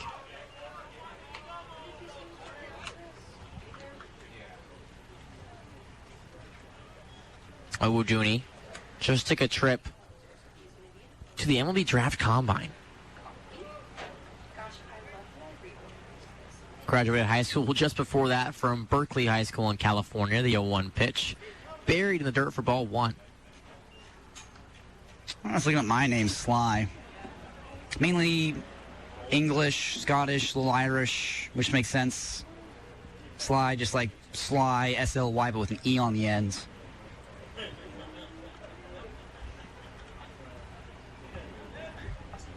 The 1-1 pitch fouled away, and the count's 1-2. I'm just looking at the official definition of Dodd, which can mean short and plump or hairless. I might be going bald. I don't know. Oh, no. Reverse at first to the second here with no outs in the bottom of the 8th inning. Akani Owoduni with a 1-2 count. Hachikowski fires, breaking ball, catches him looking, And there's strike 3 called. Man, that curve from Hatchkowski is about as 12-6 as it gets. And he throws it like he's a catapult. Like, yeah. It's like almost like not his normal arm slot. And he just goes almost straight up and down. And that pitch just is like an ephus, just straight up, straight down. And got Owoduni looking. Ethan Marr had quite a day. 3 singles for him. Hatchkowski kicks and deals. His pitch taken, center cut for strike 1. And it keeps getting worse. Apparently Dodd started as a nickname for a short, rotund man. I don't even know what rotund means. Hopefully something good. It's something good. Yeah, let's say that. Runners again, still first and second. They have not advanced. Ethan Marr with an 0-1 count. The pitch from Hatchkowski. Inside, backs him off the plate. And the count's 1 ball and 1 strike.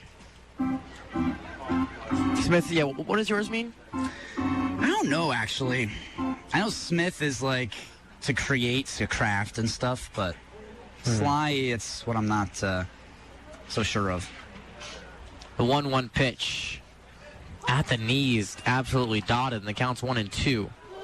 Let's find it. Ooh, cunning or crafty, which makes sense. I mean, it derives from Sly, S-L-Y, which means to be cunning or crafty.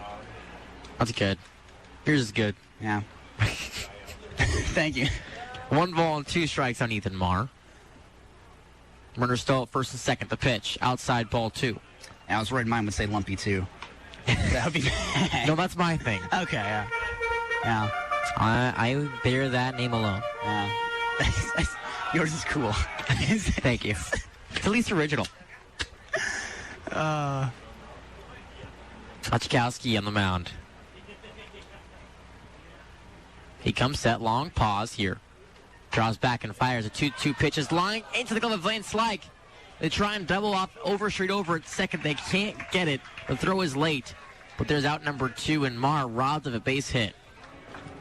Definition of a foot race right there. I mean, at the base, you know, Overstreet realized, yeah, I got to get back as soon as I can. Van Slyke immediately flipped to second, knowing that Simonton would get there. And just barely in time, I mean, photo finish, Overstreet just gets the foot in. Here's Zach Doyle. Trio of singles today. First pitch. He flares us up the middle, over the glove of Simonton. That's a base hit. Overstreet gets to wave home. The throw is not in time. And the Sox lead 10-1, highlighted by an RBI single by Zach Doyle, his 4th today. Yeah, Zach Doyle. 4 hits, all singles. His first RBI of the night, though. Came out to score in the 4th. So another guy who, like, hey, he could potentially be your player of the game. But if you ask me, Kai McGary, 3 stolen bases today to really cement himself as the base thief king at the moment. That's just, can't compete with that. Raphael Dunn back to the top of the order. Runners at first and second base. Simonton holding Castano on over at second base. First pitch to Dunn on the outer half for a strike. You know, while yesterday was a bit of a blow-you-out type of game, this game here is a little more bleed you to death. 1 ball and no balls and 1 strike with 2 outs. Runners at first and second base.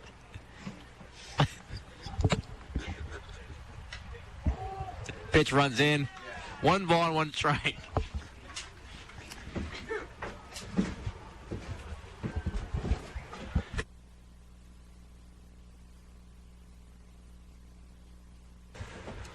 Sox lead 10-1 here in the 8th inning, looking to extend that here. They have a runner in scoring position over at second base, but force it any play as that pitch runs inside, nearly backs off Dunn. And the count's at 2 balls and 1 strike. Dunn having quite a day today. Yeah. Not as good as yesterday, but I mean, that was exceptional yesterday. I mean, a grand slam, yeah, really hard to top that. But he has a run scored today, an RBI single as well. Here's the 2-1 pitch from Hatchkowski on the way. This one fouled into the glove of Green, but it kicks away, and the count's 2-2. Now 87 miles an hour at the kind of top of the zone. Fastball from Hatchkowski. Hatchkowski yet to record a strikeout here.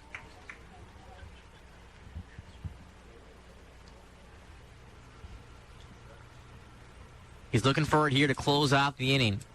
Sox put up 1 run in this inning, looking to extend that here. Take a long pause, the 2-2 pitch.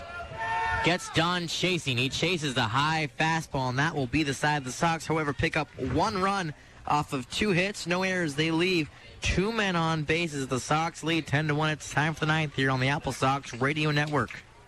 AppleSox fans, summers are hot, and the last thing you want is to turn on your car's AC and out blows hot air. Get your air conditioner recharged at Mid-Valley Automotive for just $287.74. And keep cool.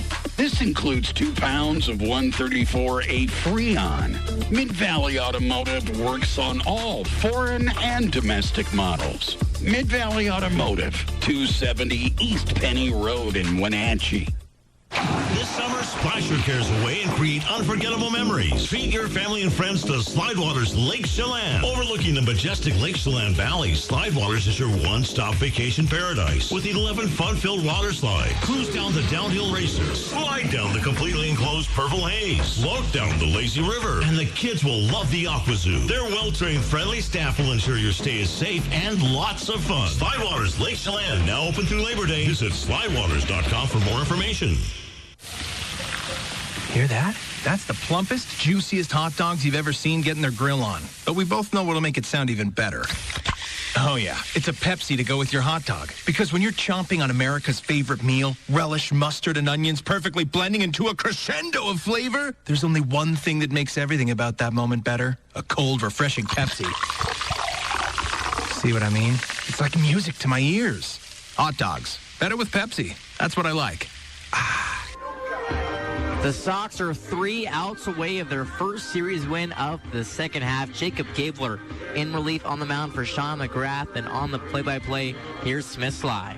Thank you, Jackson. Sox are up 10-1 here in the top of the 9th inning. 3 outs away from their first series win of the second half of the season. Jacob Gabler taking over on the mound for the AppleSox, his 7th appearance on the year, a 1.08 ERA. He has been efficient as one of the AppleSox premium closing arms. As pinch hitting for the Riverhawks here, it's Montanaro taking over for Jason Green, who had the catching today. So Montanaro will bat with no one on, no one out, lead it off in the top of the 9th. And the Riverhawks really behind in a huge way here. Sox looking for back-to-back blowout wins. Blew them out last night 14-2. They lead 10-1 here, top of the 9th. So Gabler, obviously a very comfortable cushion to work with. And he looks in, gets his signs, dangling the arms, comes, sets. From the stretch with no one on, working from the first base side of the rubber. First pitch to Montanaro, chops it right past Gabler to short. Jones, bare hand throw to first. They got it! Oh my goodness! Tyler Jones, are you kidding me? What a play there. Man, he knew the only way he could record that out was barehanding that, and a great play by him, staying low, not coming up on it, running up on it, keeping his head right behind his hand to where he can glove it and fire it over. So 1 away now in the 9th.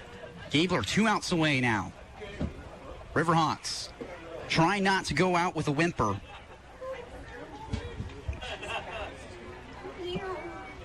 Parkin batting for the Riverhawks. No one on. Gabler, the first pitch. And he puts that right down the middle for a strike. No balls, 1 strike on Parkin. Starting third baseman today. 1 for 1 today. Pair of walks as well. So he's been able to get on base every single time he's been to the plates. 0-1 pitch. He waves and misses. Gabler drops the changeup off the face of the earth for strike 2. Gabler, one of the best closers for the AppleSox. Honestly, he used to be a fish stick. And so we got some flashbacks in the last couple of games they played against them. 1-1 count on Parkin. Gabler, the offering. Swing and a miss. Blew the heat past him for strike 2. And now 2 away in the 9th. Now here's Matt Van Slyke. He's had a pretty good day today. 2 for 3, 2 singles, and a strikeout. Van Slyke. Pardon me, Devin Simonton, starting shortstop today. Incoming freshman. Riverhawks down to their last out. A lot of pressure on the young kid from the right side. Going up against Gabler, the flamethrower, out of the pen for the Sox. Pitch to Simonton. That's skipped in the dirt. Easy take, ball one. And Gabler got those royal blue arm sleeves on. So the blue undershirts, red jersey, white pants. Looking like the American flag. Pitching from the right side. 1-0 pitch. Simonton slaps this foul. It was 90 miles an hour, the fastball, and he just defensively swats it away.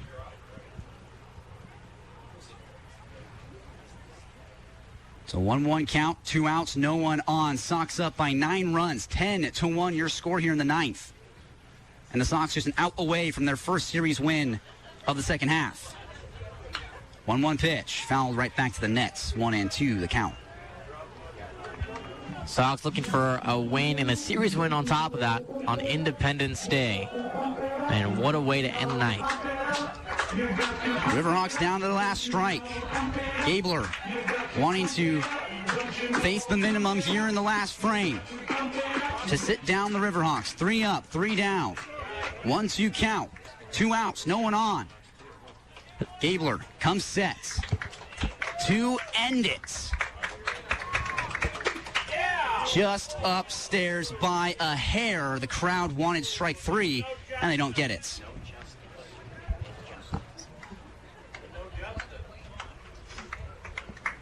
And count evens, 2-2, 2 outs, no one on.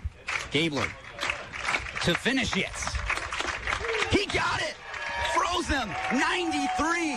You just can't compete. The Sox win their first series of the second half. Man, what a way to end it. The Sox pitching staff today was immaculate. Strikeout after strikeout.